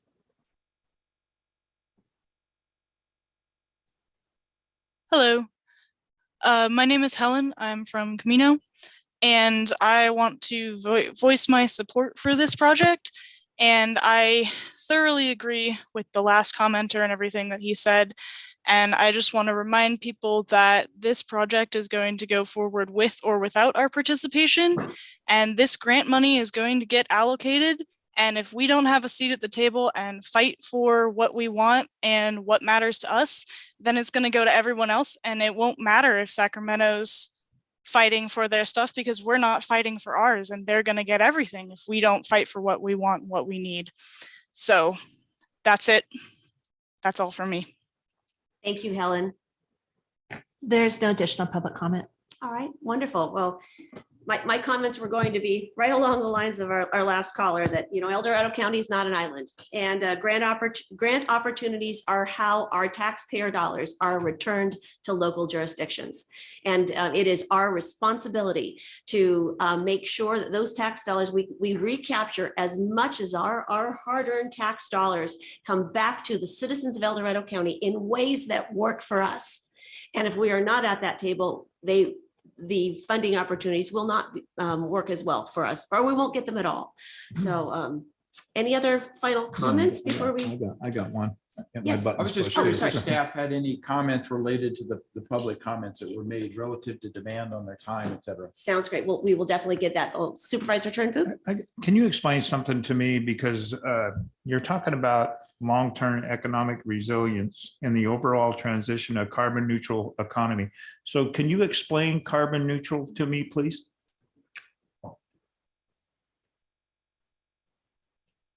Yeah, thank you.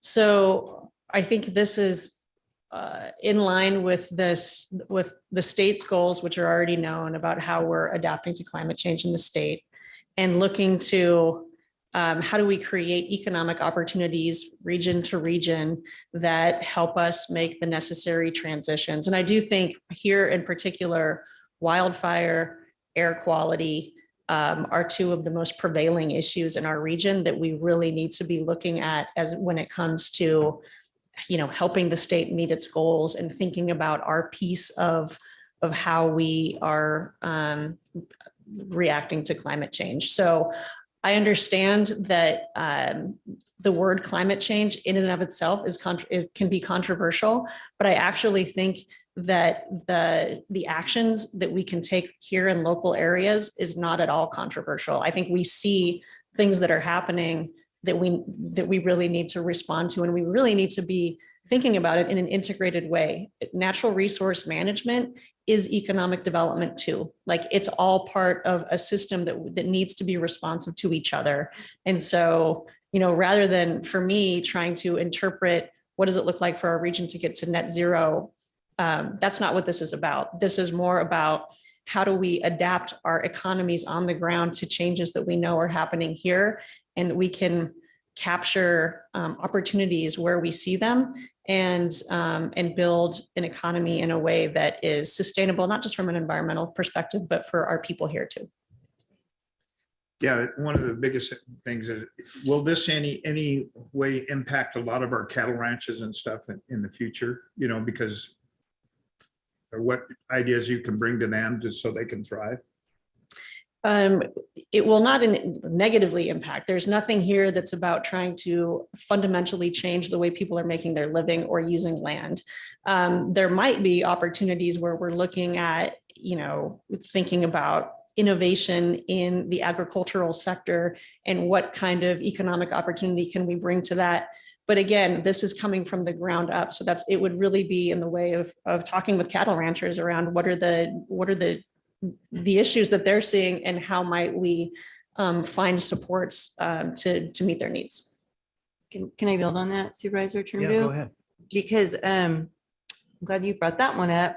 We are working on a pilot project right now for livestock grazing in the county. And so this would fit in there. And again, it's for fuels reduction, wildfire prevention, but then also growing our livestock program and with innovations there, because we're talking about these satellite collars, believe it or not, instead of invisible fencing for the cattle. It's a new technology that we're very excited about on this pilot project. So, and if it's successful, we'll do it throughout the county. So that's another opportunity. Right. And I think what I may have picked up on where you were headed with that is, quite honestly, and I hope you appreciate my frankness with you, our county would not support, our residents would not support for climate things, having more electric cars, forced on us, because everybody knows in our county, we don't have a reliable electrical grid.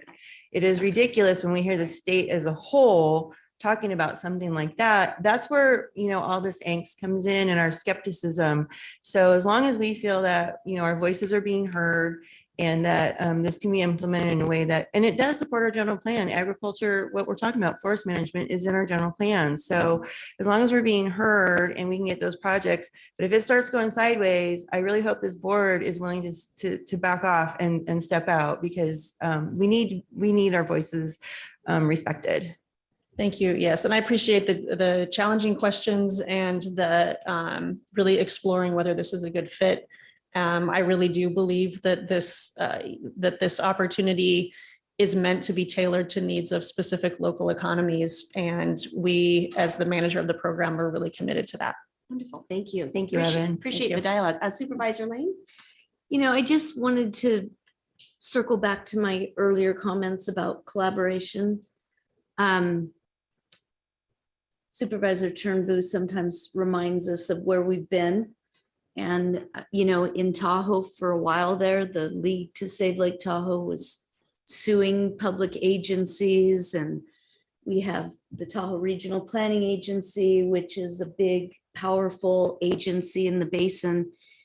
And it's not until we all came together and tried to build the trust so that we could collaborate and know that at the end of the day, what the League to Save Lake Tahoe wanted is partly what we wanted. And what the Tahoe Regional Planning Agency was trying to do was kind of some of the issues that we wanted. But it wasn't until we all came together that we started finding that the pace and the scale got a lot of attention. And we've been able to bring in a lot of federal dollars and state dollars because of that.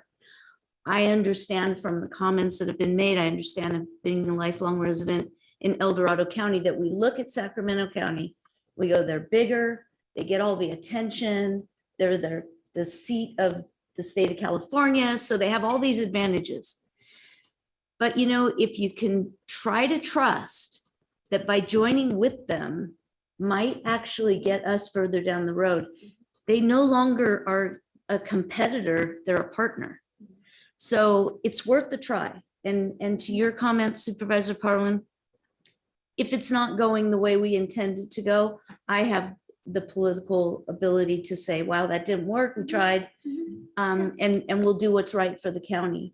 But in this particular case, I just implore that in the beginning, when you're first starting the collaborative process, trust is a hard thing. But at the end of the day, it worked for us, and I hope it works for El Dorado County. Well said. Well said. Thank you for that helpful reminder. All right. Let's go back to Supervisor Heidels. Let's ask staff, are there any final comments that you'd like to make, or answers to some of the public comments? Thank you, Madam Chair. Don Ashton, your CAO. One of the things for the board to remember and the public, when staff make recommendations like this, we often look at our strategic plan and other board priorities to make sure it's consistent with that. And we try to include those in the Legistar text. And there's one included under the economic development element. But I also want to highlight one that's under the healthy communities element that fits almost exactly with this. And that's to work in collaboration with partners to develop a forest health sustainability plan and look at other jurisdictions for models of a climate sustainability plan. So these recommendations are, staff just don't come up with these stuff on our own. They're consistent with your policies and priorities that you've set. Yeah. This meets that criteria, and then obviously the decision is ultimately yours. But I wanted to highlight that part of the strategic plan as well. That has a nexus here. Thank you so much. So I do have a direct question for Kyle. Do you see this as taking away time to focus on the other things going in economic? To me, it's synergistic. It fits right in with the overall approach we're taking. I don't see it as a conflict with our general plan provisions. I see it consistent with the general fund provisions. So from your perspective, how do you see those things? Yeah, and I don't know the exact meeting schedule or where it's going to be, but I don't see it as being a time commitment that's going to be taking me away from other projects and priorities that I'm working on. It's just going to be, I don't know, do you have a frequency of meetings? I've been on a few listening sessions and a couple meetings so far, but it hasn't taken away from other work that I need to do at this point. Yeah, I would say we're anticipating quarterly meetings. We definitely have an eye towards not overburdening staff in any way. And I do think that the project development piece really is, the hope and intention is that it's consistent with priorities already in motion. This is really about seizing and elevating existing priorities. Yeah, and I see myself relying on the Normas and the Gregs and the other groups and bringing them into the conversation where it's not me getting the research from them and learning all it and bringing it back, but bringing them into the conversation as well. Let me ask, do you see CDAC potentially being involved with this or not so much? I think that will be determined next week, probably. I mean, I could be a very real project that they could have some tangible results on. That's that's a to be determined. Yeah. I said potentially. There was a caveat. Potentially. Fair enough. All right. Thank you. And I think it is helpful that the NOFA does state that the projects that come forward need to be aligned with plans and strategies adapted by a local body. And so that does put us in the driver's seat with whatever comes forward. And I appreciate the flexibility that the state has given with the funding to make sure that it does work for all of the collaborative partners. So I think we're ready to bring this back to the board for action. Thank you so much, Evan. Appreciate it. Can I say something first? Sure. I understand economic development is a very big asset in our county. We need to push forward with it, but I'm kind of skeptical a little bit about it because we've had promises in the past and nothing's been fulfilled. So I'm going to tell you right now, I can't vote for this. I really can't. I mean, there's just too many things I need to research a little bit more before I make that decision. So. All right. Does anyone else have a motion they'd like to bring forward? I would go ahead and move approval to authorize the board chair to sign the SURF Collective Partnership Agreement Letter. And I will second. And I'm going to support this with the caveat that we're going to keep an eye on this. And if we start if it goes sideways or we're ignored, we're out. I mean, we really need it. So Kyle, you got to fight hard for our counties.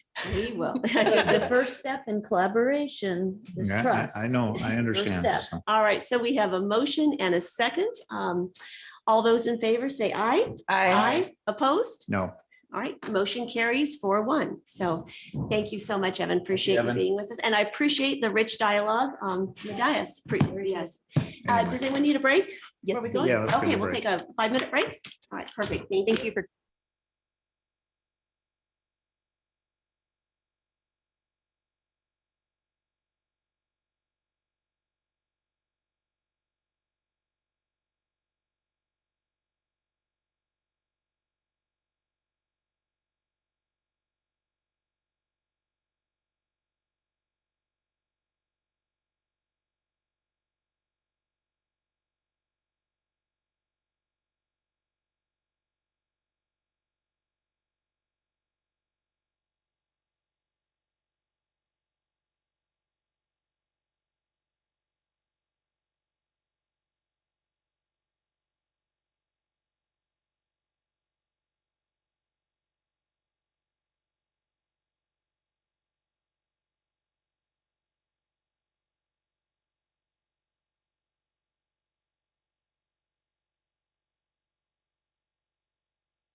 All right, well, welcome back. All right, we are now going to take item number 22, Kim. Item number 22 comes from Human Resources Department, recommending the board, one, appoint Jeannie Amos, retired annuitant, as interim director of library services, and two, approve and authorize the chair to sign a resolution to make the temporary retired annuitant appointment of Miss Amos in compliance with Government Code Section 2122H. Good morning. Good morning, Board. Joey Carrasco, HR Director. Yes, I'm here to present our recommendation to appoint Jeannie Amos as the interim library director. As you know, Carolyn Brooks has served in that capacity for several years now, and she's going to be retiring. So my understanding is that her last day is March 11th, which happens to be a Saturday. We did some more research on our end, and contrary to what we have on this board item, which is requesting that Jeannie be appointed effective March 4th, I want to make one correction, and we are requesting that she be appointed March 13th. We can't have overlap because Jeannie is a retired annuitant. We need to wait until the current incumbent has officially left, which is 3/11, before we can appoint Jeannie. So that's the only correction I wanted to put on the record. Jeannie's here in case you would like to ask her any questions, but I'm also available to answer any questions. Maybe before we do that, I should let you know that we are recruiting to fill behind Carolyn on a permanent basis. The recruitment period closed the Friday before last. We have 15 applicants that we're screening now. We plan to do interviews over the next several weeks, and we hope to have someone in place in the permanent role. I'm going to estimate 8 weeks from now. So that's kind of where we are. Jeannie has graciously agreed to step in. Since she retired several years ago, she's still been very active in the library. So she knows the staff there, and I think this is a great fit for her. She'll keep moving everything forward until we can get a permanent person in. So with that, Right. any questions? I'll invite Jeannie up in just a second. Does anyone have any questions for Joey? No. All right. Thank you.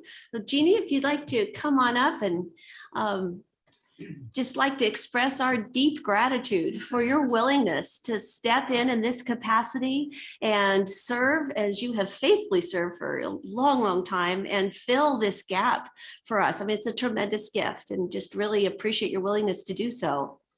Well, I thank you for your trust in me, and I will do my best. I hope to be a bridge between Carolyn and the next candidate, and maybe I can help he or she to do a loan orientation a little bit to get everything involved. The staff is wonderful. It's just fabulous. I hired Carolyn. I want you to know. Well done. Well done. And I'm pretty good at it. So I think that they're just a very stable, wonderful people in that department, and they love what they're doing.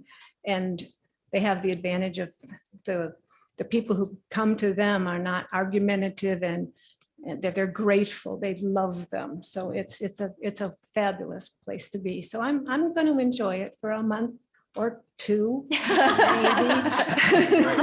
As fast as we can get going. We're very thankful. Our libraries just keep blossoming, and they keep blessing the community in so many new and wonderful ways. And so appreciate you having that continuity to make sure that continues. Any questions or comments for Jeannie? Just a big thank you. Welcome. Thank you. You're very welcome. Appreciate Very it. welcome. All right, I think we're And ready. Don will be here for a little while, so I've got some Very backup. Yeah. All right, we'll take public comment, then bring it back to the board for action. Thank you, Jeannie. Now taking public comment on item number 22. Individuals will have 3 minutes to address the board. The timer will notify you when you have 30 seconds remaining to comment. Public comment will be taken first from those participating in the boardroom and then from those participating through Zoom. For those participating by Zoom, please make sure you unmute yourself when called upon. If you're joining the meeting by phone, press *9 to indicate a desire to comment. If you're joining by Zoom, press the raise hand button. Please voluntarily state your name for the record. Hi, Chris. Chris Payne, Diamond Springs. I'm a big Jeannie Amos fan. Known her many, many years. knew her as our library director. And also because she was associated through structure to the county museum. Mary Corey runs a really good program. COVID kind of messed us up, but we're kind of getting back in order. And I'm a big believer in El Dorado County history and want to tell the story. So Jeannie's excellent in that she knows about that subject. The other part is just so there's a coincidence here. We're in the budget process. You know, we had some speakers come in and talk about program and what they do, and so we don't have any time anymore. In terms of, it's almost 365 days a year that we're working on budgets, and so having somebody with experience at this level, we're not wasting any time. I mean, she can jump right in. The 2 months are going to be to have her. It's a wonderful timing. So I just wanted to emphasize that I thought she can be very productive. So it's money well spent. I understand being an annuitant is tough because you got to go through the CalPERS process and make sure that everything's legit, I guess. And I'm sure HR director here, Joy, has helped make all of this happen. So I just wanted to say it's a very favorable action that you're taking today. Thank you very much. Thank you, Chris. Seeing no additional public comment from the boardroom, now taking public comment from Zoom participants. There's no additional public comment. All right, I'll bring this back to the board for a motion. I'll move the item. I'm sorry. Oh, sorry. Joe. I'm sorry. Oh, no, Just go ahead. one quick kind of housekeeping thing, and this might be kind of a legal question too. I want to make sure that the resolution reflects the correct date.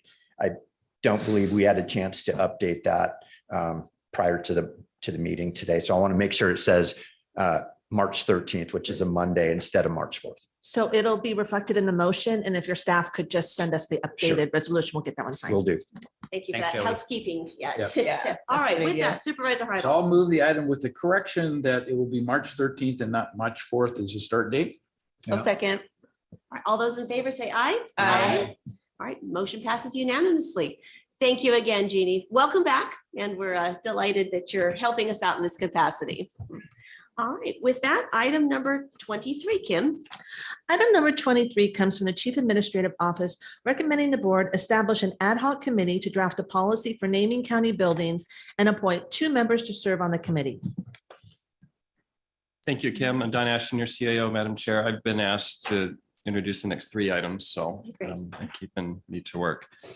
Item number 23 was requested by the board on January 24th to direct my office to return within 30 days with an agenda item to establish an ad hoc committee to work on developing a policy on naming county buildings and to return to the board within 6 months with the draft policy. That's why we're here today. I will tell you, staff have pulled sample policies other counties have used in regards to naming buildings. The ones I've seen, they're kind of all over the place. So we're gonna have to come up with what works for us. But we are looking for 2 board members based on prior direction to volunteer to help staff with that process. All right, do I have any volunteers? I know Supervisor Parlin, this was something that you had brought forward. Do you have any interest in serving on that? Yeah, if nobody else wants to, I will. Does anyone else? Yeah, I'll be glad to serve on it. And I have an interest as well, so. Yeah. I can drop out. If No, the no. guys want to take it, that'd be Yeah. awesome. All right, okay. I'm on a lot of ad hocs. All right, Yeah, you so are. The guys, we'll let the guys take this one. The guys. All right. We'll keep Lori informed of where we're going as we can, right? So, yeah. Okay. Well, and the rest of us too. Yes. Brooke and I aren't just chopped Yes. liver. All right. Yeah. Yes, I understand. Understand. And remember, anything that you guys recommend, it still comes back to the full board. Oh, and- right, And we exactly, can, right. give our thoughts on that too. Produces a draft. All right, I appreciate you guys taking that on. Okay. All right. Any further discussion on that? All right, let's take public comment. Now taking public comment on item number 23. Individuals will have 3 minutes to address the board. The timer will notify you when you have 30 seconds remaining to comment. Public comment will be taken first from those participating in the boardroom and then from those participating through Zoom. For those participating by Zoom, please make sure you unmute yourself when called upon. If you're joining the meeting by phone, press *9 to indicate a desire to comment. If you're joining by Zoom, press the raise hand button. Please voluntarily state your name for the record. Seeing no public comment from the boardroom, now taking public comment from Zoom participants. Now taking public comment from 525.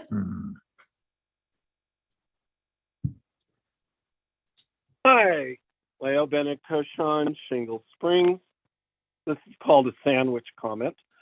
So on the plus side, yay, such a great example of good governance. Thank you for this outcome. On the, we could have done better. I wish that had been in place before the long conversation about the renaming of our public safety building. And then another compliment, you know, I'm proud that Valentine's Day, just all the heart you guys show, your concern for staff in terms of the impact. And then here you are, now you're volunteering yourselves and people are stepping forward to put more on your already busy plate. So let's appreciate all the service that our board does for the community. Thank you. Thank you, Leo. Then there's no additional public comment. All right. Would someone like to make a motion on this item? I'll go ahead and move that we appoint Supervisors Heidel and Turnbow to serve as an ad hoc to draft a policy for naming county buildings. Second. All right. All those in favor say aye. Aye. Opposed? Great. Thank you so much. Look forward to seeing the results of your labors. All right. Item number 24. Item number 24 comes from the Chief Administrative Office recommending the board appoint 2 members to a 2x2 committee of the Board of Supervisors to participate in discussions with 2 members of the City of South Lake Tahoe City Council on issues that jointly impact the city and the county. Thank you, Kim. About 2 weeks ago, the city manager for South Lake Tahoe reached out to me asking to reinstate or re-engage the 2x2 process with the city of South Lake Tahoe. And just as a reminder, the 2x2 is 2 electeds from each governing body, and then usually the county executive and the city executive, or general manager of a CSD if it is something like that. We've historically have always had a 2x2, as far as I know, in Tahoe. But it's been a couple of years. I think COVID and the fires kind of derailed that a little bit, but also the relationship between the city and the county has been very strong. Supervisor Novosel's 8-year presence on the board helped that, and there was everyone just kind of knew each other. Well, we've had some change. Obviously, Supervisor Lane is here now. The city council has some new council members that, quite frankly, I've never met, and I think the city manager, with me retiring, wanted some continuity there in those conversations to take place. And so we're asking the board if you have an interest in appointing 2 people to serve in that capacity. For more background information, the last 2x2 that was named with the city of South Lake Tahoe, it's always been the District 5 supervisor. That seems to make the most sense. Yep. Absolutely. And then last time it was also Supervisor Veerkamp. And the reason it landed on him is because of the city-to-city relationship, because those are the 2 cities we have represented by the 2 board members. So, but that's totally up to your board, and happy to answer any questions if you have them at this time. Supervisor Lane, do you have any opening comments on that or thoughts?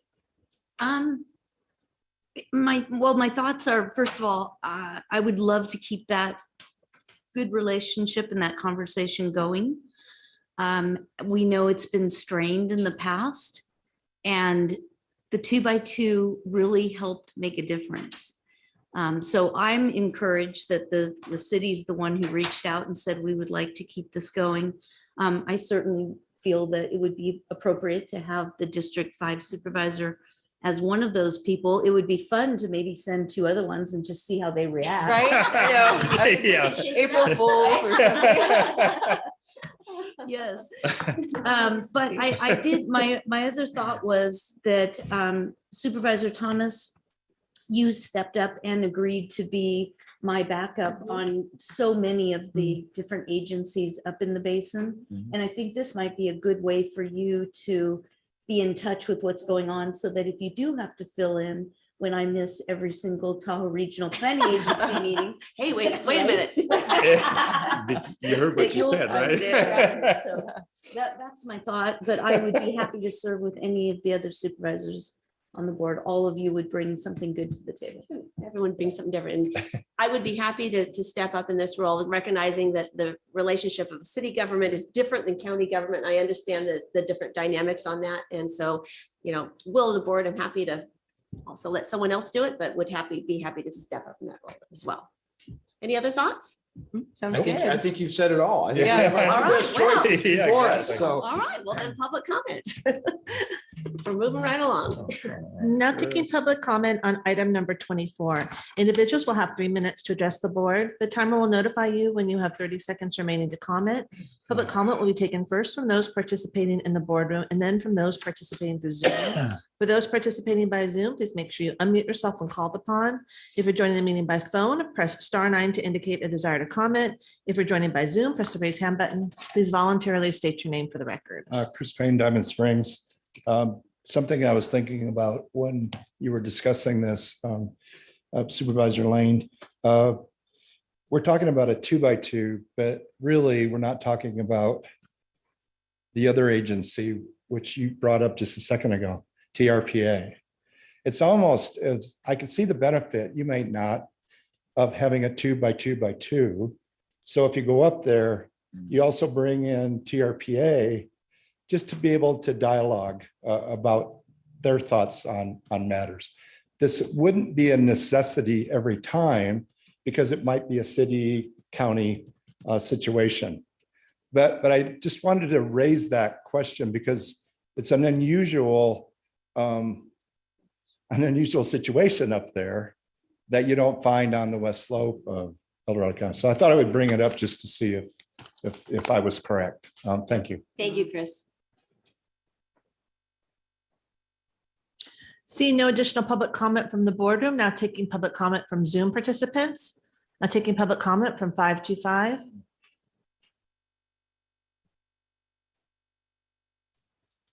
Leo Bennett Koshan again, Shingle Spring.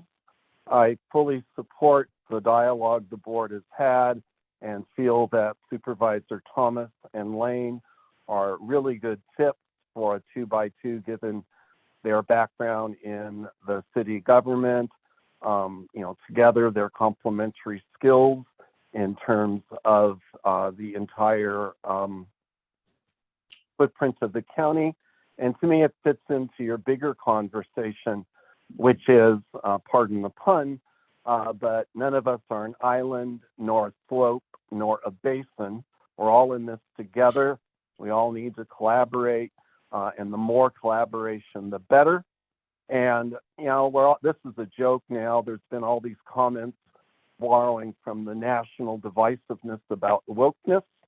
And I'm just pointing out that one of the prime sources for those of us that get labeled, and we're not those people, we're your neighbors, but we get labeled woke, is The Guardian. And The Guardian 2 days ago had an article well worth looking at, calling attention to the challenges with Lake Tahoe, and basically, from my perspective, is being smothered with too much love.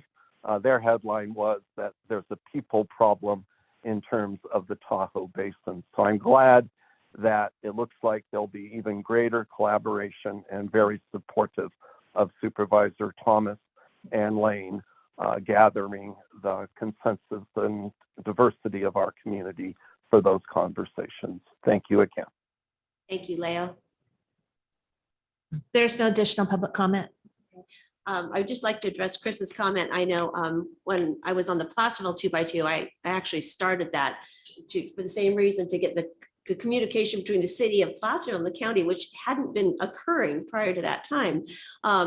That the agendas are very flexible depending on the need of the day. And at times we did bring in other partners or entities to help us address the subject matter or the issue at hand. So that's a very, real possibility, and we're not precluded from doing so. So with that, any further comments? I wanted to ask for, so Supervisor Lane, I know that you've kind of scratched your head since being on the board about our to and froms.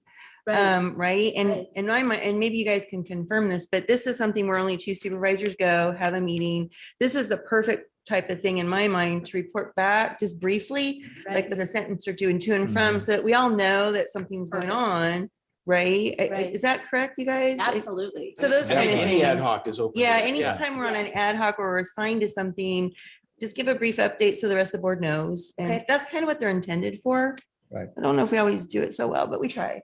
Thank you for that helpful reminder, Yeah. Supervisor Carlin. That's exactly what that's for. Perfect. So with that, I Exactly. think if you don't mind, I'll go ahead and move that we appoint Supervisors Lane and Thomas to a 2x2 committee of the Board of Supervisors to participate in discussions with 2 members of the city of South Lake Tahoe. I'll second it. Great. All those in favor? Aye. Opposed? Motion carries unanimously.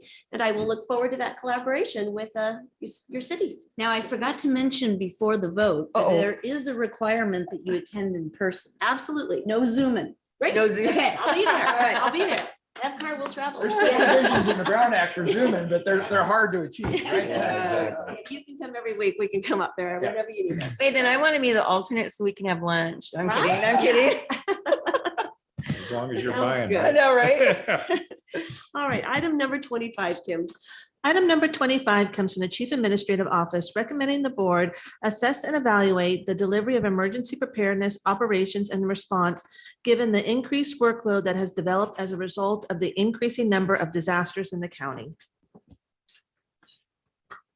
Thank you, Kim. On February 1st, the departments were giving their budget presentations to the Board of Supervisors, and those were informational items only with no allowance to provide direction or take the board to take action.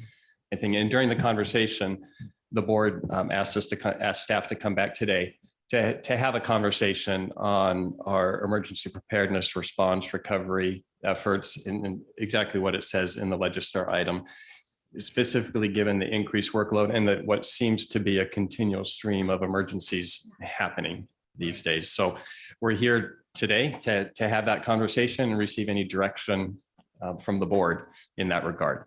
So I'll open it up to the chair or perhaps Supervisor Parlin, who I think really led this effort during that conversation back on February 1st. So this board item is giving us the opportunity to set direction on where we Yes, want to ma'am. go and what process we'd like to get there. Absolutely. Absolutely. Supervisor Parlin, do you want to start us off? Yeah, I gave this a lot of thought as, what I was thinking when we had that kind of conversation and gave some direction. So I typed this up so I wouldn't go too far astray. But last fall, I attended a water conference with Aqua. And one of the main topics for the presenters was from water districts on how they were responding to and recovering from the many wildfires in the whole state and, specifically the northern region. And remember, water is kind of important, right? So one of the presenters mentioned the challenges that their water district had with communication with specifically, she specifically said the El Dorado County Office of Emergency Services during the Caldor fire. And I went, oh, shoot, I hadn't thought about that. And I hadn't thought about water districts. And she mentioned the need to really build relationships and improve communication in case of future disasters. And then another presenter was the Calaveras County Director of OES. And he gave a presentation and stated that Calaveras County made a big shift to their OES structure in 2016. So it's pretty recent. But as a result of the increasing demands and changes in expectations of the public, which that's what I'm finding, expectations of the public during an emergency, it was recommended that all of the counties in attendance at this meeting or at this conference start taking a look at their OES structure and look for ways to meet the increasing demands for services and communication during a disaster and following the recovery. And I went, yeah, I can kind of see that because we just seem to be in crisis mode every year. There's one or two now District 4 specifically, for whatever reason, we've gotten hit pretty hard. And so I do hear from the public a lot about, hey, why aren't you guys doing this? And I go, well, I'm not in charge of that. You guys, I think our constituents often think that we're in charge of everything, and I don't have a magic wand to fix everything. But I really thought that the presentations there at the conference highlighted the need to evaluate and assess things and not just always look, this is the way we've always done it. So there was a handout. It's a FEMA handout on emergency management, and it says definition, vision, mission, and principles.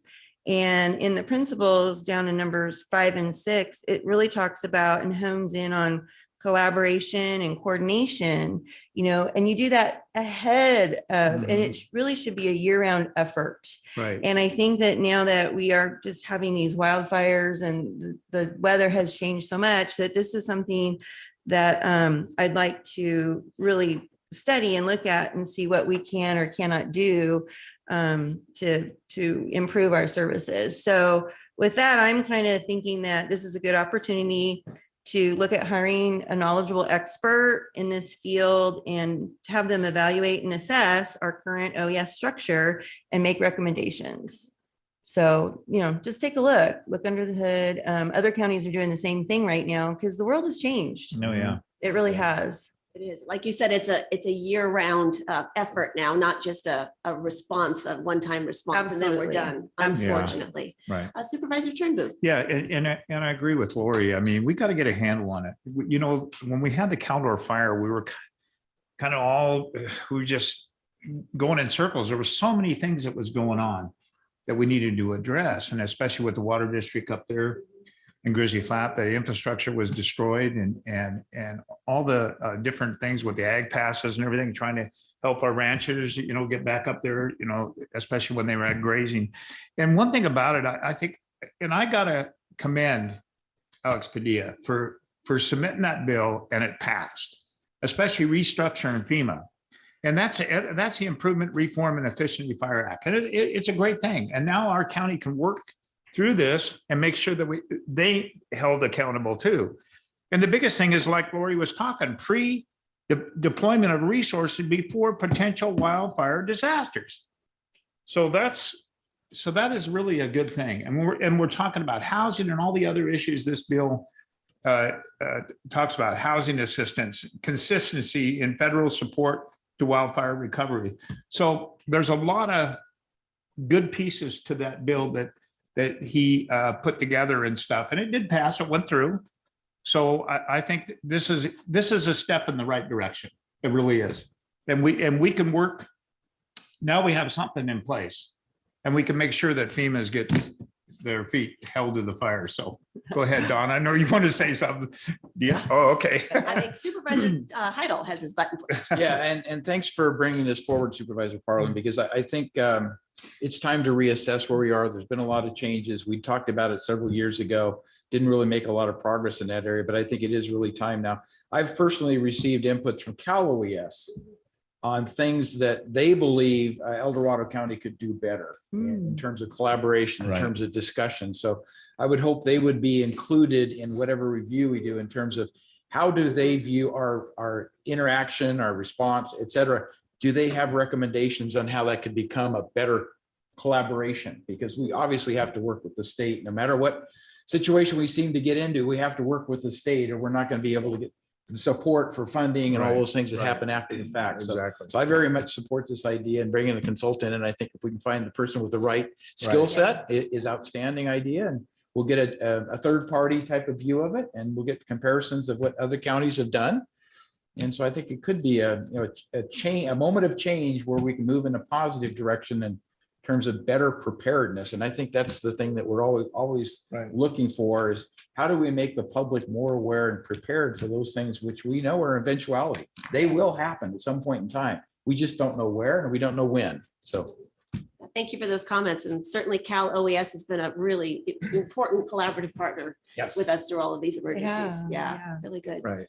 Any further questions? Yeah, also, I just want to talk about that building that Mike Sproul's putting up down there by the food bank, and that's that emergency disaster facility. And it's going to be a big asset for our county, but also all the surrounding counties too. They can that tap those resources. So that's a great thing. And we're moving in the right direction. We really are in this county. To Very make sure good. we don't. So when we do have a disaster, we can get on it right away. So. Unfortunately, we've learned a lot of lessons. Yes, haven't we Doggone have. it. Yeah. Lessons we didn't necessarily Yeah, want. exactly.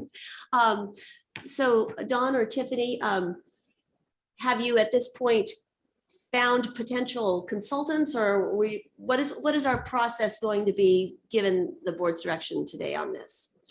We have not started looking for consultants yet. We wanted to wait till the board had this conversation. I have some ideas. Oh, good. Okay, but, great. I do think it's important that whatever consultant is chosen, it's chosen in collaboration and partnership between the CAO's office and the sheriff's office. Absolutely. That was my next Yeah. question, is what does that collaboration look like? Yes. So I haven't had much, I've had some conversation on this topic over the past couple of days with the undersheriff, but very high level. I would suggest that's where we start with the sheriff's office, and I'm sure they have some contacts as well. How does Cal OES fit into it? We'll have to figure that out and identify who that will be. I think it would be up to the board to decide. In all likelihood, that consultant contract would be under the CAO's signature authority to enter into the contract. Okay. I'm kind of thinking for transparency purposes, because this is so high profile, that contract come to the board for Okay. approval before it's executed. That's just my suggestion for that process. I like that. That's a good idea for I agree too, yeah. transparency. Right. And do you want that in the direction from us about the collaboration with the I think that would sheriff's be office? important. That's really important. Okay. Yeah, because the We goal can is put that in to there. Yeah. understand everyone's roles and responsibilities, and where everyone's lanes are in response to the complexity of emergency, not just the initial response, but the ongoing recovery, so that we can continue to build a more resilient El Dorado County. And everyone has Absolutely. just done an amazing job responding to the myriad of disasters. But it's a chance to bring it all together and see how we can work. Well, and the more fact that we productively now forward. realize that recovery takes years, and we've Right. got 3 of these, I think, still going on at one time. It's just an all consuming. And I think when you gave the update, one of these updates, I can't remember which one, but we talked about pulling staff out to handle recovery and stuff. And then our regular county work isn't getting done. And so we're just in a different time, and it's time to take a look. So I appreciate that. Recovery is a very different response It than the is. initial response to an emergency. So yes, wonderful. Supervisor Lane. Thank you, Madam Chair. I just want to mention that I've seen disasters happen up in the basin that have only affected the basin. The Angora fire comes to mind. It started in the midday, and by the evening, it was decimating neighborhoods similar to what Grizzly Flats experienced. My point, though, is that the majority of the county, people that would be in charge of an emergency are not in the basin. So this might be a really good conversation for us to start out with on the 2x2, talking about how does the county depend on the city in a situation like that, where it was all county property, but it was in the city, so to speak, in the basin. Not to mention Tahoma, which they don't even have a resident sheriff. So where is the leadership, God forbid, if something should happen on the West Slope? So I think we need to think about these scenarios in the bigger, larger context as well, because oftentimes just the little bit that I've experienced down here, we get so focused on the West Slope that we forget that there could be situations that happen within our jurisdiction, but not where we're physically located, and how do we deal with those? So I just want to stay on the map on that.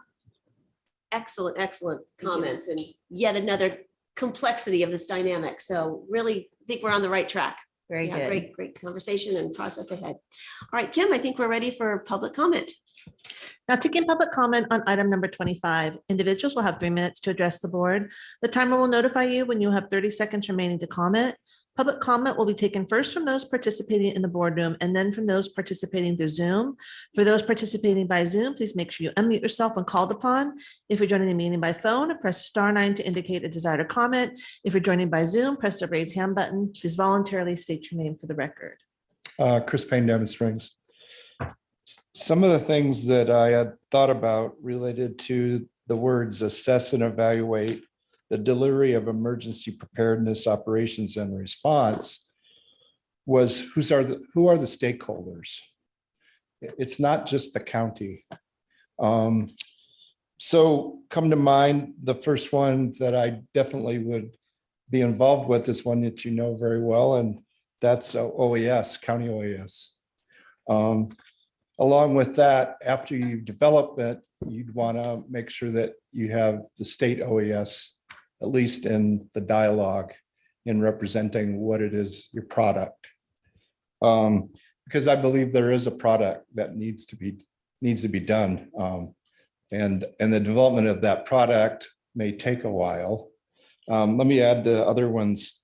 You have your Office of Wildfire Resiliency and Preparedness. I mean, that's right out of the CAO's office, and it's one that, you know, we need to make sure that everything is consistent with them. But then you might decide, well, instead of having the word wildfire, it might just be disaster or whatever word might be the one of choice. El Dorado County Food Bank, critically important because of what they're doing related to disaster. Faith-based services. Your faith-based is a very important element in disasters, and we've seen them time and time again be very helpful, and they're important. And then the utilities. You have relationships with SMUD and with PG&E. And why is that important? Because they're doing their own work, and certainly you'd want to make sure that you're part of that bigger El Dorado County picture. So those are some of my thoughts related. And remember when we got the slide on Highway 50 and it closed for months? When Doug Veerkamp's company got its notoriety for how quickly they could get that open, but it still took months. Anything could happen at any time, and we've seen that. So just, we got to get ourselves prepared. And if we don't feel like this is, obviously I don't feel like it's done, whether you feel it same way, you're going to take the action right now. So thank you. Thank you, Chris.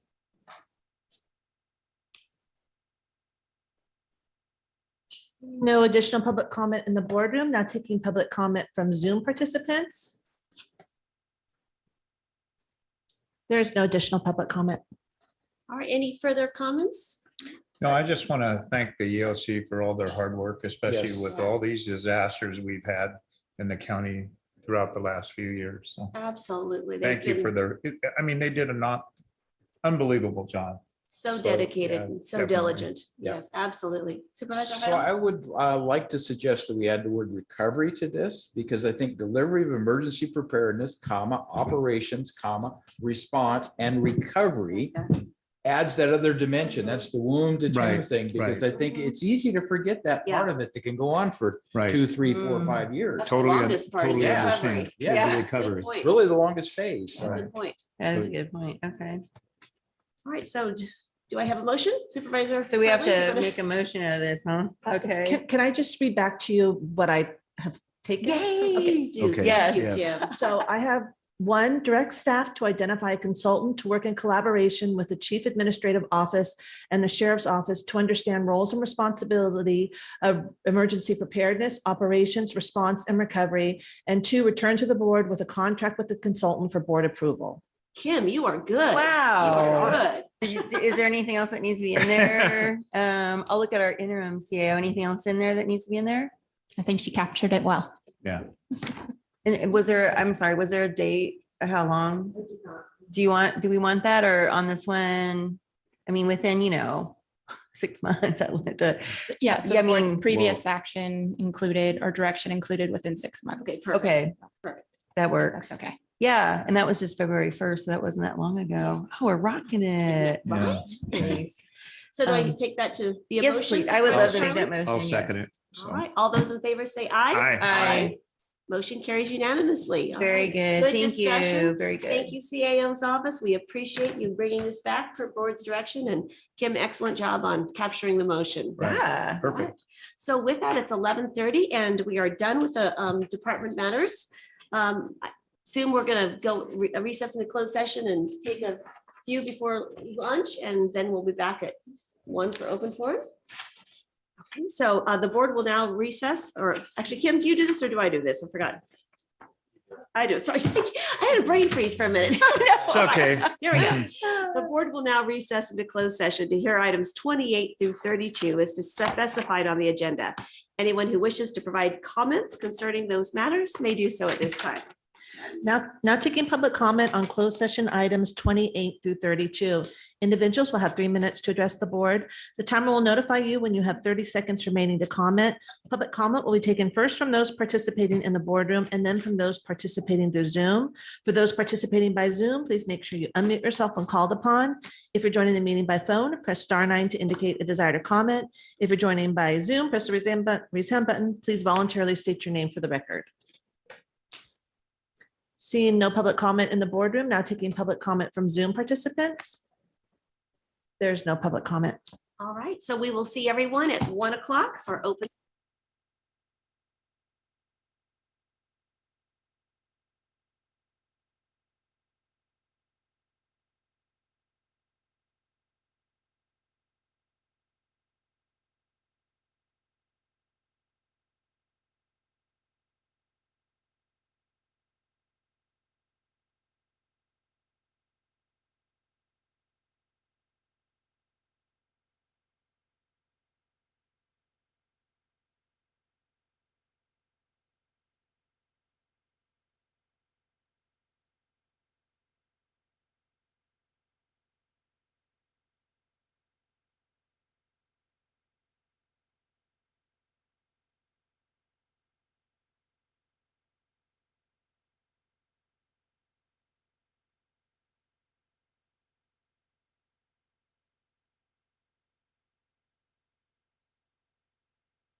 Right. Good afternoon. It's 1 o'clock. We are back and now is the time for open forum. Welcome.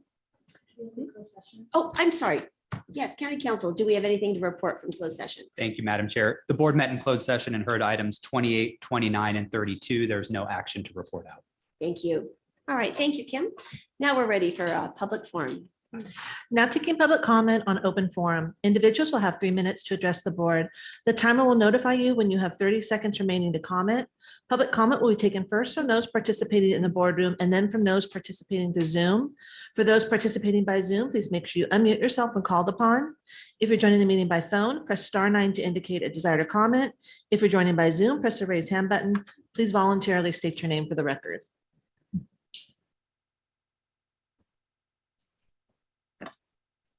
Good afternoon. Good afternoon. My name is Cheryl Uso. Madam Chair, members of the board, I'm here today to ask that you reverse your findings regarding our conditional use permit at 2405 Big Chief Trail. At the hearing, my spouse, Lon Uso, came prepared to answer the questions posed by the appellant. What he heard from the dais had nothing to do with that or with the staff report or recommendations. He was not given an opportunity to answer for his character or the concerns expressed by the board. Here's a short history of our time at this property. At the time we purchased the property, October 1st, 2015, open space was defined in the El Dorado zoning ordinance of July 2004, revised September 2013. Section 17.68.040 cites uses permitted by right. A, one single family dwelling not less than the minimum size parcel of land under separate ownership. B, agricultural and accessory buildings. We planted grapevines in spring of 2016 and began building our residence and horse barn with the understanding that the horse barn and agricultural and accessory buildings were permitted by right. At some point, the zoning allowances changed without our knowledge. We were never noticed on these changes, and I still cannot find when these changes were actually made. Thus, the classification is now legal non-conforming use. Please refer to a communication with a former high-ranking member from your planning department. We talked to Shauna Purvines prior to purchasing this property. This communication made us confident that upon purchase, we would be able to build our home and that once the house was built, there would be a residential overlay on the property that would allow us to build any buildings that were consistent with residential, non-commercial uses. In fact, as reported by your planning staff, the 5 agricultural buildings would have been allowed by right. When our vineyard was planted, it was not only allowed by right, but encouraged an open space. In the years since, we have turned an unkempt star thistle covered hazard into beautiful pasture lands, orchards, gardens, and vineyards. We keep the property mowed and irrigated. This acts as a buffer between the wildlands behind our property and Auburn Lake trails. I'm devastated that you want us to tear down all our buildings, including the barn that shelters my 24-year-old horse. I also want you to know. Cheryl, thank you. 3 minutes is up, but we have your written record here and we will we'll review it. Okay, can I have 2 seconds? No, 3 minutes is up. Okay. Thank you very much. Appreciate it. Thank you for giving us a written record.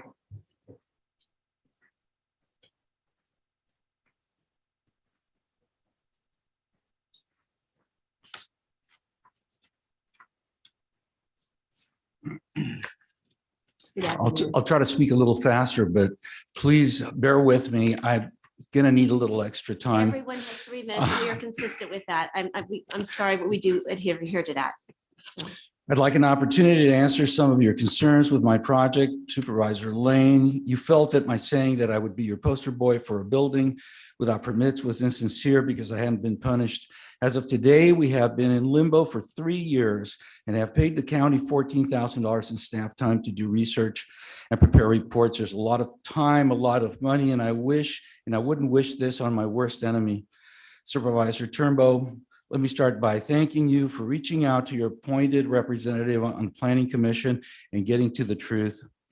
Supervisor Heidel, you were concerned about the financial impact of denying the CUP, and you were right. It's devastating, not only to the loss of the investment and the huge cost of tearing down these buildings, but you are removing the only shelter that my horses have. You were also concerned about the visual impact on my neighbors. I have picture and letters from my neighbors stating that the buildings were placed on the opposite side of an oak grove, making any visual impact negligible. Madam Chair, I could see that you were looking for solutions. I hope that we can find some together.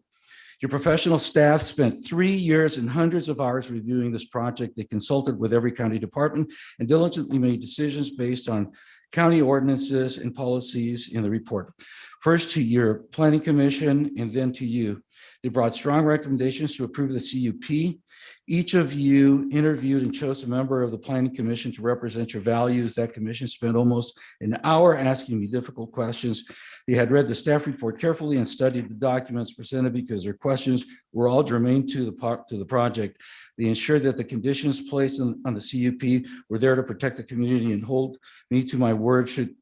You should be very proud of them. In your findings, you say that expanding non-conforming uses will have a negative impact on surrounding community. In fact, the surrounding community is residential and everything that we built is consistent with residential uses. As evidenced by staff report. You say that allowing my project would encourage others to do the same. I can assure you that the expense and emotional trauma that we've suffered is enough to discourage anyone from doing this. There are also ordinances and policies that allow residents who build without permits to cure their mistakes without destroying their lives. To not allow me to do the same feels like I'm being singled out. You said that wine production is out of character with a community, yet 12 years ago, I almost bought a house in the trails on Brown Bear Court that had vineyards and an accessory building that at the time had winemaking equipment. I've been told that there are others. Let me finish by saying that I've hired legal counsel. We strongly believe your decision was incorrect and the record will prove it. My attorney wanted to be here, but I asked him to let me try to convince you myself. I tell you this for 2 reasons. I'm sure the county council will tell you that you may have some exposure here. Second, knowing that we are pursuing writ gives you cover to go into closed session and discuss this amongst yourselves. There was more, but. Thank you for the packet. We appreciate it. We'll review it.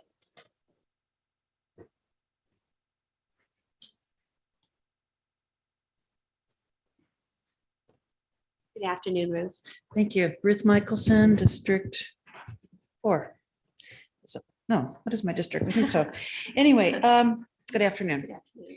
So what I want to talk about is what happened January 24th, the Human Rights Commission, and just trying to figure that all out. You know, I've spent a lot of time thinking, going over what was said that day.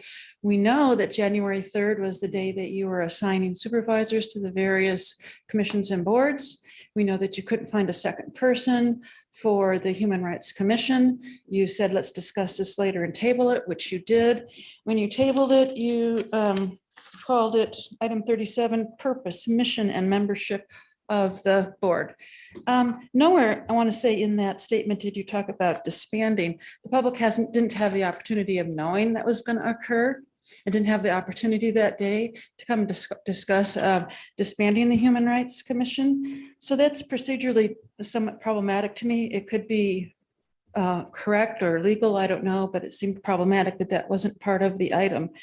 You know, I don't think any of us would question that we're for human rights. That's very basic. I mean, this isn't China, this isn't Russia, this isn't North Korea, right? We're all for human rights, which is to be treated fairly and without discrimination. You know, one thing that came up, I have to hurry here, was this talk about activists as though this was as a problem. Well, an activist is a person who works to bring about political or social change. You all are activists. That's what you do every time you meet. People on committees are activists. Now, there's the extreme activists who might be out demonstrating or burning buildings or whatever. That's not what the Human Rights Commission is. I've sat in on many of their meetings. These are concerned senior citizens. And if you've sat in on one of their meetings, which I know some of you have, they kind of move at the speed of molasses, okay?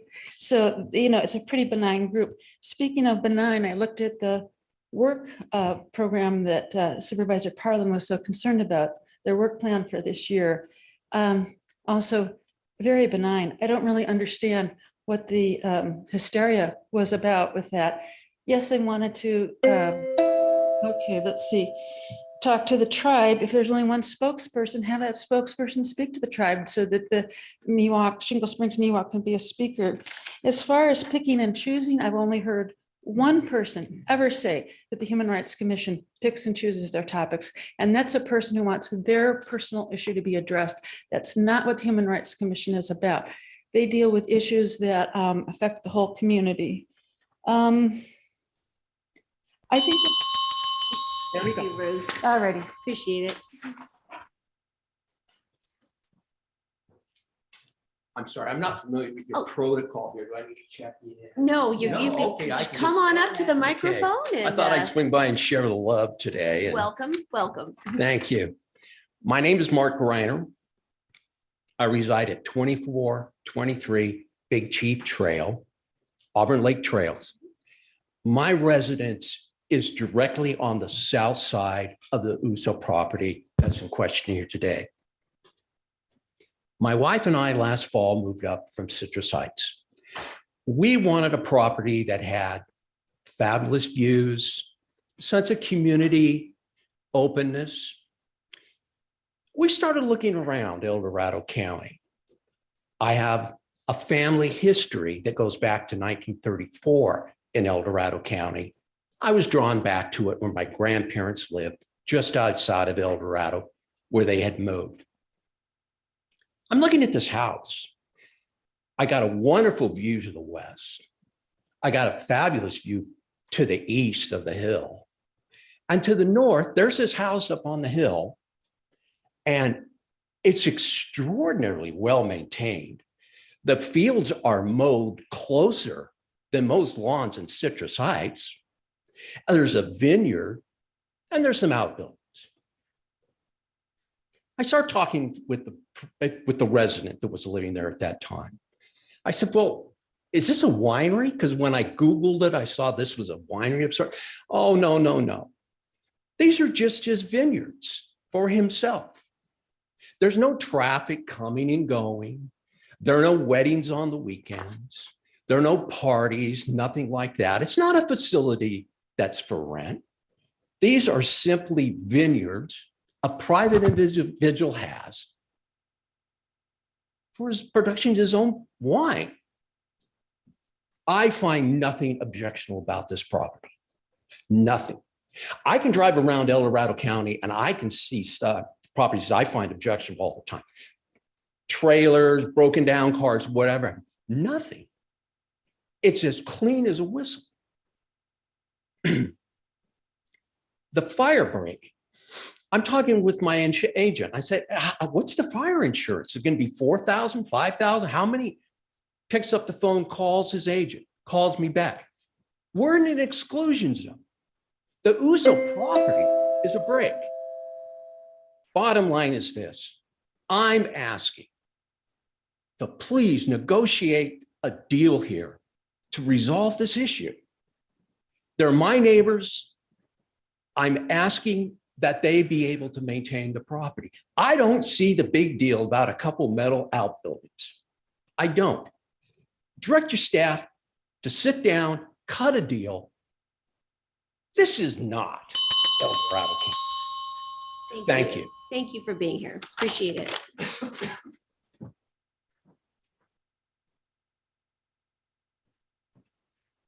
Good afternoon. Good afternoon. My name is Ken Calhoun. I'm a longtime resident of El Dorado County.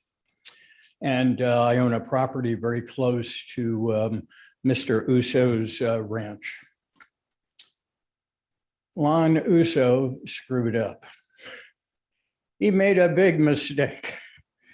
But he now is petitioning this board to correct that mistake. He's worked with the county staff for an extensive period of time, and they agreed that he should be allowed to correct his mistake. And they made that recommendation to your planning commission, who unanimously agreed that he should be allowed to correct his mistake. When this board considered the appeal on January 10th, there was no new evidence that was introduced at this meeting that hadn't already been considered by your planning commission. And in their decision, in their unanimous decision to help him correct the mistake and grant a conditional use permit, the small ADU that he has and a few ag buildings are consistent with the surrounding area. They're not objectionable. They don't endanger. There's no health or safety issues, and they're not visible, but they are necessary to the operation of Lon Usso's ranch and his vineyard. So this board has granted these type of permits before, after the fact. The board has a history of that. The public is not served by further punishing Mr. Usso and having him remove his buildings. So I'm here today to urge the board to reconsider their prior decision, uphold the findings of your appointed planning commission unanimous members, and grant Mr. Usso an opportunity to correct his mistake and grant a conditional use permit. Thank you. Thank you, Mr. Calhoun. Is there anyone else in the boardroom?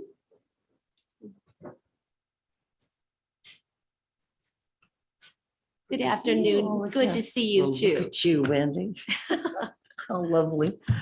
Jane McGinnis, it's lovely to see you all again. I wanted to take the opportunity. I would have come at the last meeting, but I had some surgery and my doctor wouldn't let me go running around. So I came here today because I want to thank you for all of your efforts, for all the hard work that it took to get our new shelter in place. It's been an amazing 3 years watching everyone come together from where we all were 3 years ago. And it's heartwarming because we all live here and we've all handled it together. And I'm just so proud of you guys.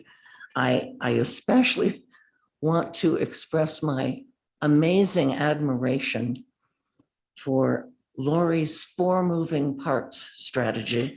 I know that you all got involved in that, but I want to tell you, I spent 35 years in commercial and residential property management. I know what you had to do to move offices, to do tenant improvements, to do renovations, and it all worked. All the dominoes fell where they were supposed to, and you are to be congratulated. And because I come from a very careful profession, I just feel the need to, along with the thanks, I want to remind all of us that we have 60 shelter beds. And once those shelter beds are filled, Martin Boise is back in operation. So we need to be very careful in the clearing of the camps. We can't rest on our laurels here, I guess is what I'm saying. The last point in time was 619 people. We have 60 beds. But with the completion of this first shelter, you guys have floated the heaviest boat there was.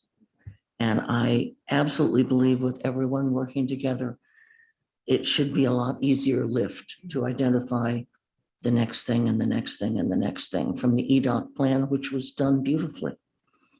Most important, as we move on to whatever that next step is going to be, may all of our actions to help our neighbors glorify the Lord and not ourselves. Thank you all so much for what you've done. Thank you, Jane. I to am see you. not going to cry. It's been a long 3 years. Thank you so much. Thanks for coming today. Yes. Good afternoon, Ryan. Good afternoon, Ryan Carter, City of Placerville. I'm a peace officer in the state of California, and I went to work on Sunday morning, assuming that it was going to be just another day at work. It wasn't. One of my partners, one of my brothers in arms, 29 years old, took his life over the weekend. A mother, a father, siblings, devastated, forever changed. A work family, also devastated and forever changed. Suicide is exploding in our country. It's something that we really need to address, especially in professions like fire, military, law enforcement. Please keep them in your prayers. Give them a hug, tell them they're doing a good job. They see and do things that are horrifying, and it takes a toll on them. So I just ask that all of us be more cognizant. Watch your brothers, your sisters, your parents, especially your children. Watch for the warning signs.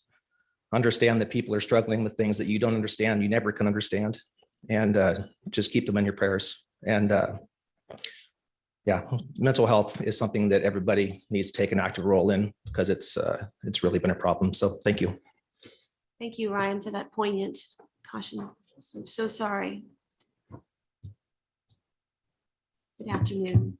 Before my time starts, I just want to thank the board for your fiscal responsibility. The room is nice and chilly and keeping with temperature. I've been freezing all morning. Okay. My name is Robin Valicenti, and I'm on the Human Rights Commission as Supervisor Heidel's appointee. I was very disturbed and alarmed that the commission was voted down. One thing I would like to ask each and every one of you is to consider your implicit bias results when you were taking that test. I know how to take that test, and ask you if that weighed in on your vote. So consider your implicit bias results. Did you associate violence with any one group or another? Okay. What have we done? There was a lot of talk that we haven't done anything. We have done things. We went through the group process of forming, norming, storming, and performing. First thing, I've only been on the commission for a year. My first meeting was right after the Oak Ridge racial taunting incident, in which over 30, I think 40 people in the community came and spoke about it at the commission. The following commission, we invited the El Dorado County superintendent and two principals to speak to the public. That's something we did. It was well attended. They spoke about it. I was personally very impressed with the response of the school district and their understanding about human rights. They did explain the sanctions that were imposed on the school from the California Interscholastic Federation. So it was a real incident. Second, we ran a homeless forum, which was well attended in the county, and it was hosted at the El Dorado County Office of Education. We had different community organizations that deal with homelessness were represented there, and they came and spoke. We also had people giving testimony, homeless people, that due to illness, that they lost their money, lost their house, and they ended up homeless. And there was also mental health issues with that. And I'd also like to echo the critical role of mental health with the peace officer back there, that's a tragedy that needs to be attended to. We also had two commissioners attend Rob Bonta's hate crime on the AAPI community. And this is one action that we did take, and it should be up on the Board of Supervisors website, that recommendations from the commission on how to deal with and manage AAPI and the list of resources that are there for them. So there's a list of resources for people. So we attended that AAPI working group. We developed a speaker series with LGBT community members, and my part was with climate change. So we focused on the education from the AAPI, BIPOC, and LGBT communities. And I ask that you really reconsider establishing this. Thank you, Robin. Appreciate your comments. Is there anyone else in the room before we move online?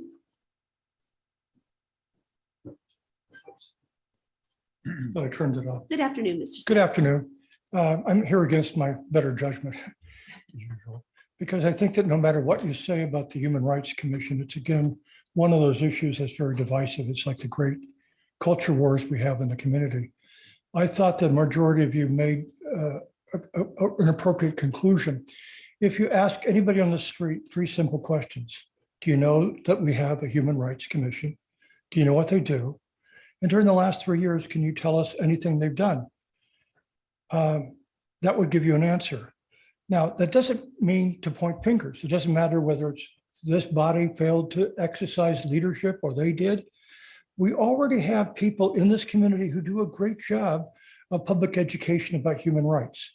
We have the El Dorado Progressives who just recently had a workshop on Martin Luther King.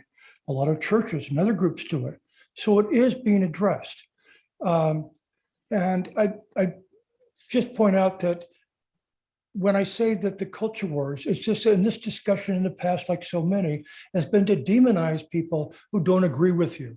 And I know all of you to some level, and I would never describe any of you as insensitive to human rights or civil rights. It's there. But I would mention to you a very significant subject, which is that one of the members of the commission did say, with reference to the other social divide issue, the nickname Hangtown, that it was equivalent to the Holocaust. Now, isn't it interesting that Marjorie Taylor Greene would say something like that and be blasted by members of her own party, as were other extremists in the House? But nobody said anything about that, or a whole stream of people in support of that position who'd say Auschwitz, Nazi Germany, and they didn't know their history. Both sides on that debate didn't know their history, which brings me to where I believe you should be spending your money. You have no historic advisory committee, none. If you look at your website, you'll now see something brought to my attention by a city council member, a website entry that the nickname came because there were 5 people executed on that day. There were 3. And you even have lots of money you pay to the Chamber of Commerce to publicize the county and the city. And they have people saying that it got its nickname because there were so many people killed, executed. It's not true, by the way. So why don't you have a commission and do something that's really important about this community, the education of why we're here. And then otherwise, don't complain if somebody goes around and saying Placerville celebrates hangings. We don't. Both sides didn't know their history, and you can help. Spend your money on having a historic advisory committee. Thank you. Appreciate it.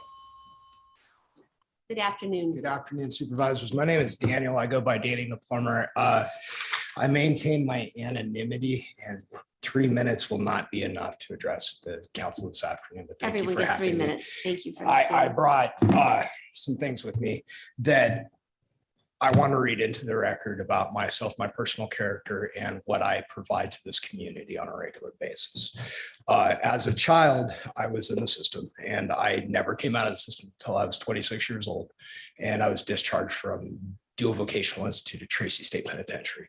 On my discharge, the first time ever, I was picked up by the recovery community in Placer County and entered transition. When I entered transition, I got a new education and exposure to information that I'd never had before. And because I was able to come in contact with the information, I was able to rectify my life and start making an amends that is culpable and provable inside this community. I'm here today because my character and my name has been defamed by the mayor, which I understand is a part of this body, and a group that resides in the area terrorizing the community with a known methodology from a known source. This is my high school diploma from Napa Valley Adult School when I was in a behavior modification attack therapy program that was court mandated when I was 17 years old. That court mandated state funded program is now considered abuse. I graduated. I rewrote the program for these people. It was a Synanon based program called Our Family, and it was on the Napa State hospital grounds. It was also in conjunction with Thunder Road and Delancey Street, who I still have an association with. This is my FFT certification. When I went to prison, I was a fireman. And I served 4 years on the fire line. The judge who sentenced me said that I was incorrigible, that I wasn't a human being, and that I should never, ever be allowed to be on the street again. When I was a child, I was a victim of a local law enforcement-based practice, what we call the drug war. And in this drug war, an antagonization regime was adopted, a lot like what you do to nuisance bears, using electronic devices and stuff. Last but not least, I'm here. I'm not a member of any white supremacist community. I'm tattooed from head to toe. I open up businesses, I build churches, and I donate my time. I was donating my time on the day that in question about why we're repealing this program, about the Proud Boys being in downtown and how this culminated. This was on a news program Thank you, yesterday. Dan. Okay, locally. thank you. I'll be back, Okay. and thank you for your time. Thank you. And just as a reminder, this is the Board of Supervisors. You might be confused with the city of Placerville, which is a different jurisdiction. So It is. Okay, all right. But you are the ultimate authority constitutionally in the area. Thank you very much. Appreciate your comments. Is there anyone else? Seeing no additional public comment from the boardroom, now taking public comment from our Zoom participants. Now taking public comment from Kelly Nalawala.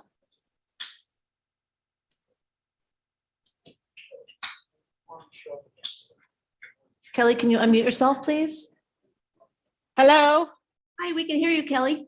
Okay, thank you. Kelly Nelavaya.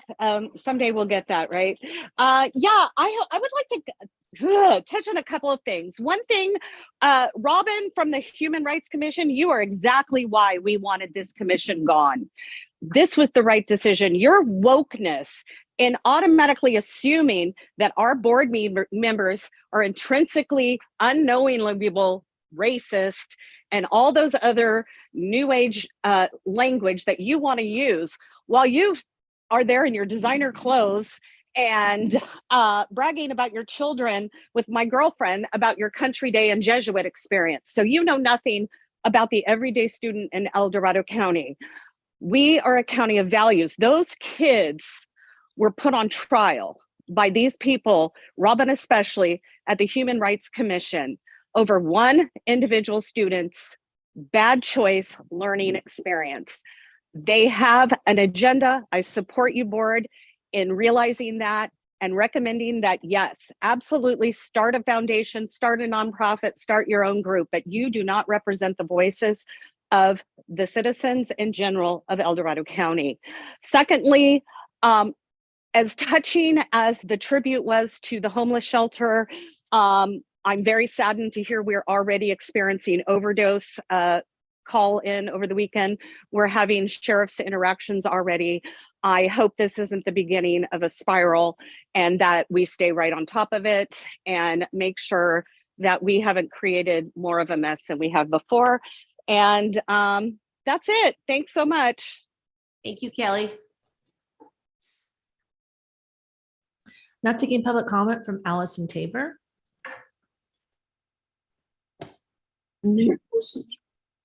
Thank you. My name is Allison Tabor. I'm a longtime resident of El Dorado County. And I would like to oppose the proposed abolition of the human resources, I'm speaking outside here, human HRC commission. I would like to recommend to the Board of Supervisors that they adhere to protocol in their decision-making. I would entreat that each supervisor submit in writing why you support or oppose disbanding of the Human Rights Commission.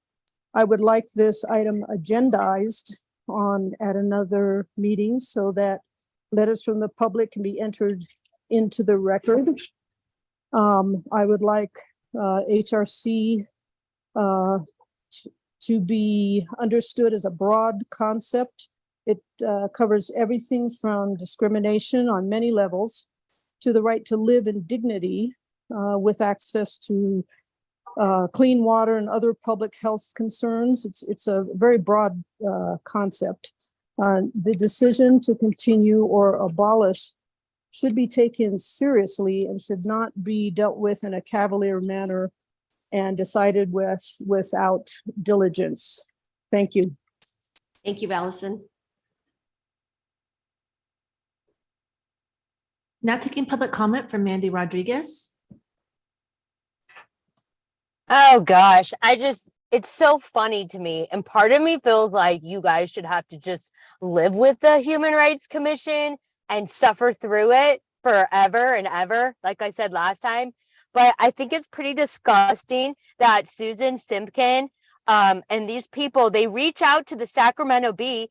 These are the people that cause division. This is the article. This is the title of the article. People don't feel safe here, yet El Dorado County wants to disband the human rights group. This is what happens, Wendy, when you bow to the mob. And yes, this is a county issue because y'all discussed the Toys for Tots thing because you bowed to the mob about Chris. John McGinnis covered this on his show yesterday.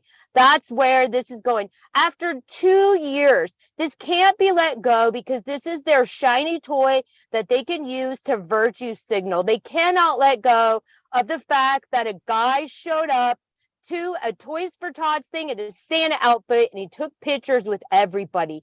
How ridiculous is this? This Human Rights Commission goes on to tell the Simpson, who represents the Human Rights Commission of El Dorado County, she says, try being queer in this county. Try being Black in this county. I don't know. I just went and ate at Hong Kong Chinese food with my gay friend on Saturday.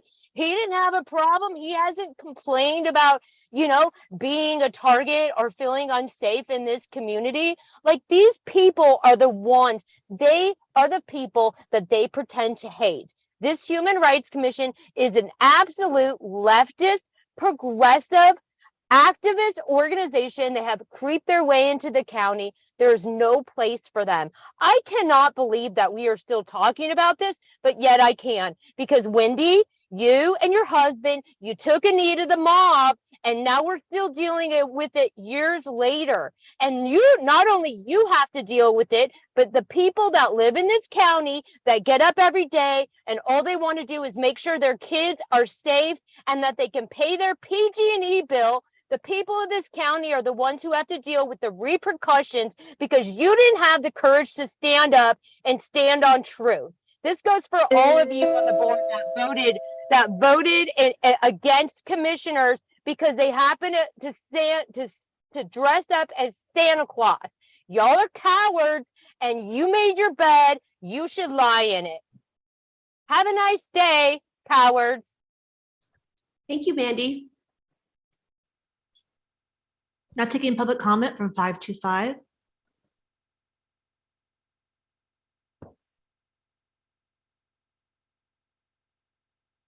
First, I really wish to commend your new chair, Supervisor Thomas.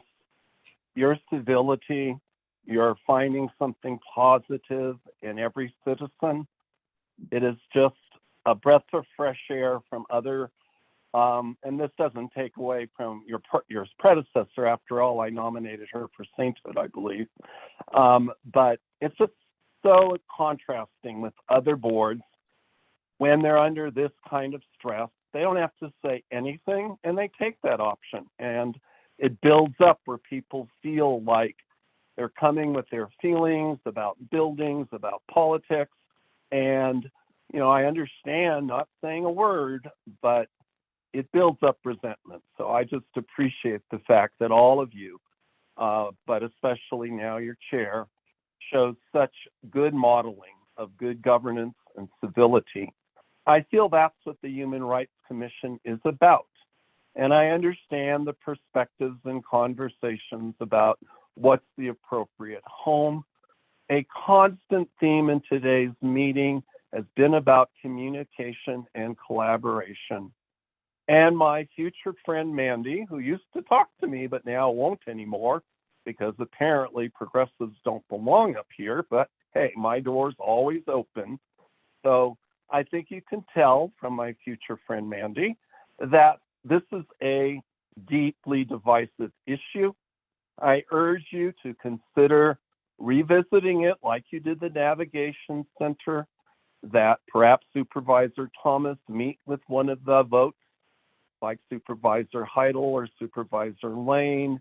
Take a look at all the compromises that were brought up in your past meeting. And I think especially the fact that Supervisor Lane has most generously stepped forward to fill the big shoes of Supervisor Novosel. If you were to look at the record as brought to you by members today of the commission, so much has happened that is of local focus that will be lost in all the good work, but it's still a bigger regional type thing with Bridge the Divide. We obviously have a divide, so I just urge you to look at some of the solutions, and especially the fact you look at the agenda item in your minutes, and then you look at the action in your minutes, there isn't a connection. And that's not the high bar I see you meet in terms of compliance with open meetings. Thank you for taking my input. Thank you, Leo. There's no additional public comment. All right, thank you all. And perhaps County Council, could we get some clarity on the previous action the board took in regards to the Human Rights Commission and what subsequent action may be? Certainly. So the agenda item contemplated that the board would provide direction to staff as to how to proceed with the Human Rights Commission. That was then embodied in a motion that the board adopted, wherein the board directed staff to return within 60 days with an item to disband the Human Rights Commission. So the item is coming back for that final action. There will certainly be an opportunity for the public to provide additional input at that time. The board clerk has already prepared a draft of it, and it is with me for review currently. Okay, great. Thank you for that clarification. All right. At this point, we still have items 30 and 31. Are we expecting any report outs? I'm not. Okay. All right. So at this point, probably do to and froms before we move to recess to closed session. Is that will of the board? Yep. All right. Who would like to start us off? Supervisor Heidel? Yeah. Going back to February 8th, I was in a GSEC in brief as the new board representative to GSEC. Barry Broom and some of his staff members and Kyle and I had a very good conversation about what the strategies are that are currently being applied by GSEC, what their opportunities are.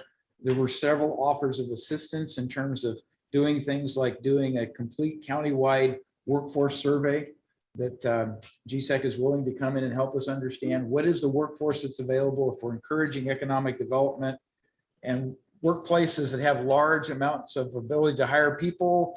What's the workforce that meets that need? And I think some of the individual developers have probably already looked at that, but that was one of many things they offered that GSEC can bring to us. So I'm hoping that will continue those discussions, that we'll be able to truly get some value that's significant and is recognized within the county from GSEC in these activities. So looking forward to that.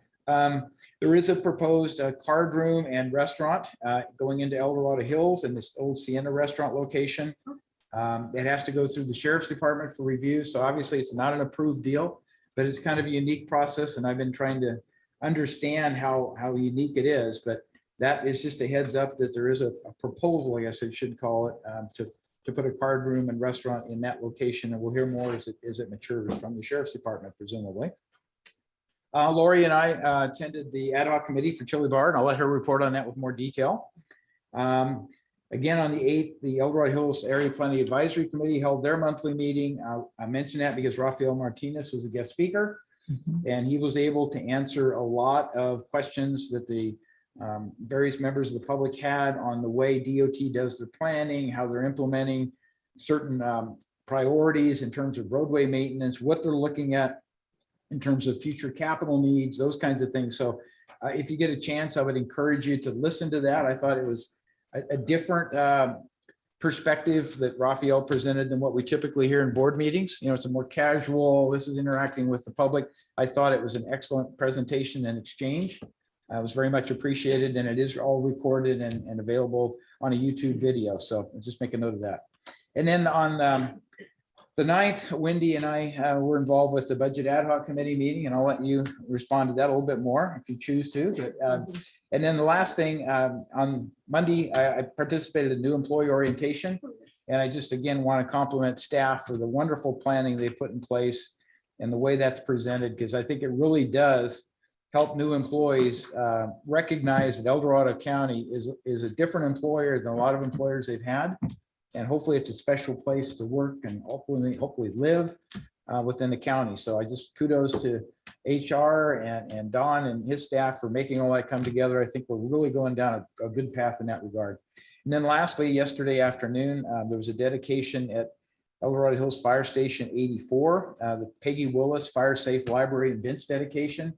Peggy was a primary implementer in the Lake Hills Fire Safe Council. It was created 10 years ago, approximately. And so she's being recognized, having passed with respect to the book depository, which also gives information on fire safety and fire preventions, safe communities, all that stuff. And then as well as some books for the kids that talk about fire things, Smokey Bear and some of those kinds of things. So kids can learn hopefully at an early age about it. And then it's an free exchange program where people can come in and put a new book in and take one out and borrow it. And so I thought it was extremely well done. I just wanted to make recognition of that. Lovely. Thank you.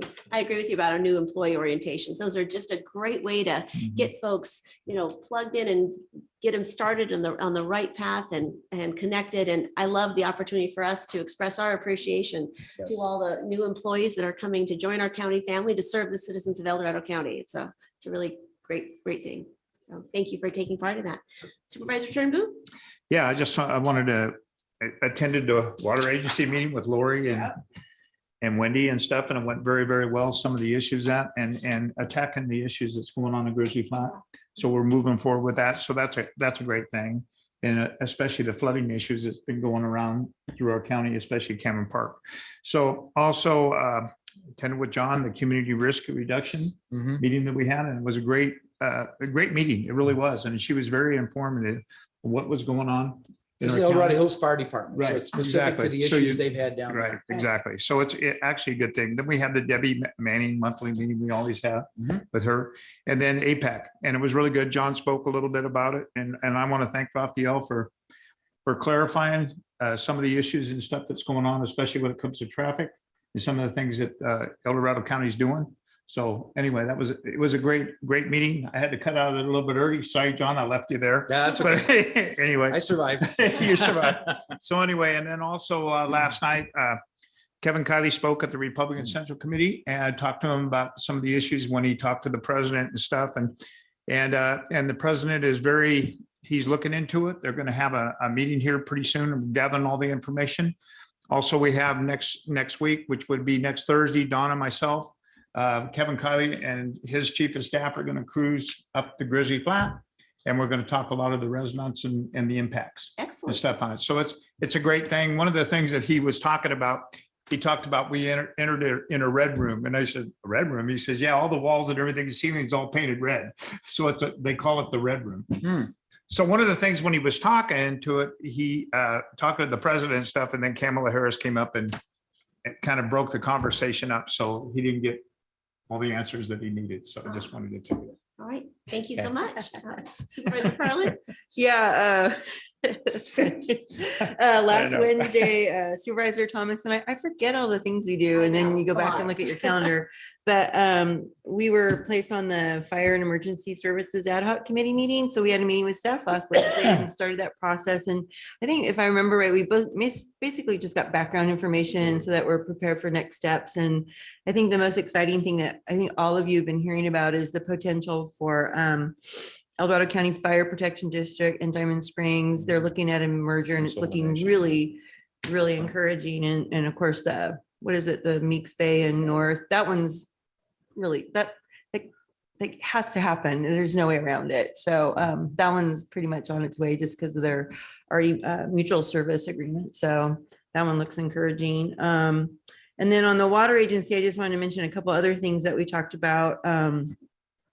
We updated a contract with a consultant, and they're going to be working on creating a value for recreation in the county, which will be really helpful when we go out for grants or studies and other things, because that information will be shared countywide and to others that want it. And then also, what was the other thing? Oh, and then do another study on visitation analysis in the county, because we're always talking about the impacts of visitors and stuff, but we'll actually have data so that we can prove our point when we go for grants. So looking forward to that, and that will be shared again out from the water agency. And then GPA, the water district in Georgetown, they gave a presentation on their impacts and recovery from the flooding. No, sorry, mosquito fire. That was fascinating. Yeah, with the mosquito fire. And of course, then we've had flooding since. And anyway, there's a lot of mucky stuff going on up there, but they're doing well. And it seems like they're getting good support. And I think they asked the water agency if we'd write a letter of support or something for a grant. So, and then of course, the continued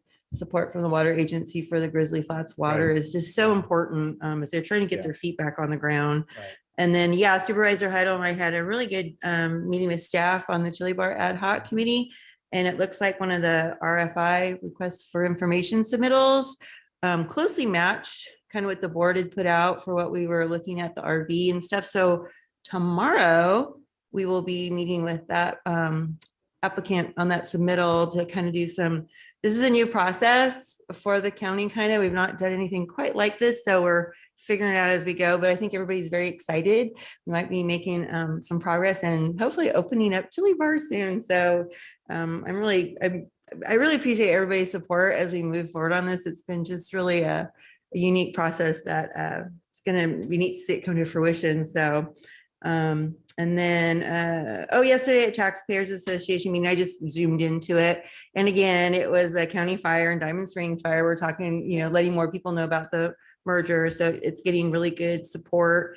And then yesterday also, Supervisor Lane and I, member of the board's direction about the Rubicon closure and all that. So we participated in the meeting with DOT and a bunch of representatives from the Rubicon Trail Users Group, and it went pretty good. And I thought everybody had helpful comments to help us move forward. And I don't know, I think they said in a month or something, we'll see a draft resolution or something, and then something will come to the board. I don't know. There's going to be a lot of input though, so be ready.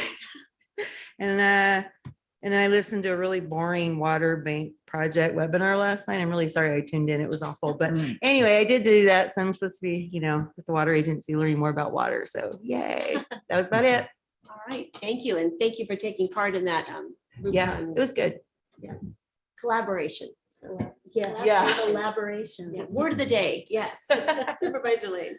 Thank you. I'll just briefly mention a couple of things. First of all, I'm still meeting with a lot of different departments and a lot of different stakeholders in the basin area, just getting refamiliar with what the issues are and where things are at. So still doing a lot of work on my own education. But there is, as you mentioned, Supervisor Parlin, a strong attempt at a merger between Mix Bay Fire and North Tahoe Fire. What's unique about that is that it's a merger between an El Dorado County Fire Department and a Placer County Fire Department. It is going to be heard by Placer's LAFCO. Okay. So that was good information to know. And there are some hurdles that we still need to overcome, but we did attend a meeting between Placer and El Dorado, and I think we have a good feel with each other as to what needs to be done. And so stay tuned. We'll hopefully have a good outcome on that. Excellent. Yay. Thank you. Thank you. And I'll keep this brief because a lot of you have reported on meetings that we all shared. The other thing I just have to add is last week I had a meeting Supervisor Parlin passed this on to me with the governor's NorCal External Affairs Group. And they are the deputy director and the regional director that is tasked with representing El Dorado County with the governor's office. And so we had a meet and greet via Zoom and had a really, I want to thank them for the really robust discussion, and it was able to share with them a lot of the issues that we are all working on. And, I'm going to continue to use that channel just to, if we can continue to raise our voice and raise the issues that are important in our county with, what we're doing in forest resiliency and vegetation management, some of the insurance challenges that we continue to have, the recovery efforts that are ongoing, just continue to tell our story that can, hopefully help inform policy at a state level. So I appreciated their time, and we had a really good discussion, and I'm going to be following. I've reached out to staff for some additional supportive material and data that they had asked for to support some of the challenges that we're having as they look at policy. So it's a good I know connection. it is. We are all, in this realm together and raising our voices in our respective spheres of influence. And I appreciate that collaboration with all of you. So CAO's office. Yes, thank you. Just two quick updates on mosquito fire.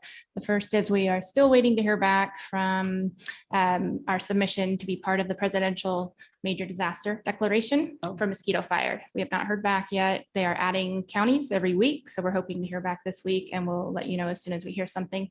The other is that the county has released the request for proposals for the debris cleanup contract for mosquito fire. That will run through the 28th of February, and we're hoping to have boots on the ground mid-March. Excellent. That's Very good. news. Thank you. Yeah, thank you. It's moving forward in a nice pace. Yeah. That's wonderful. All right.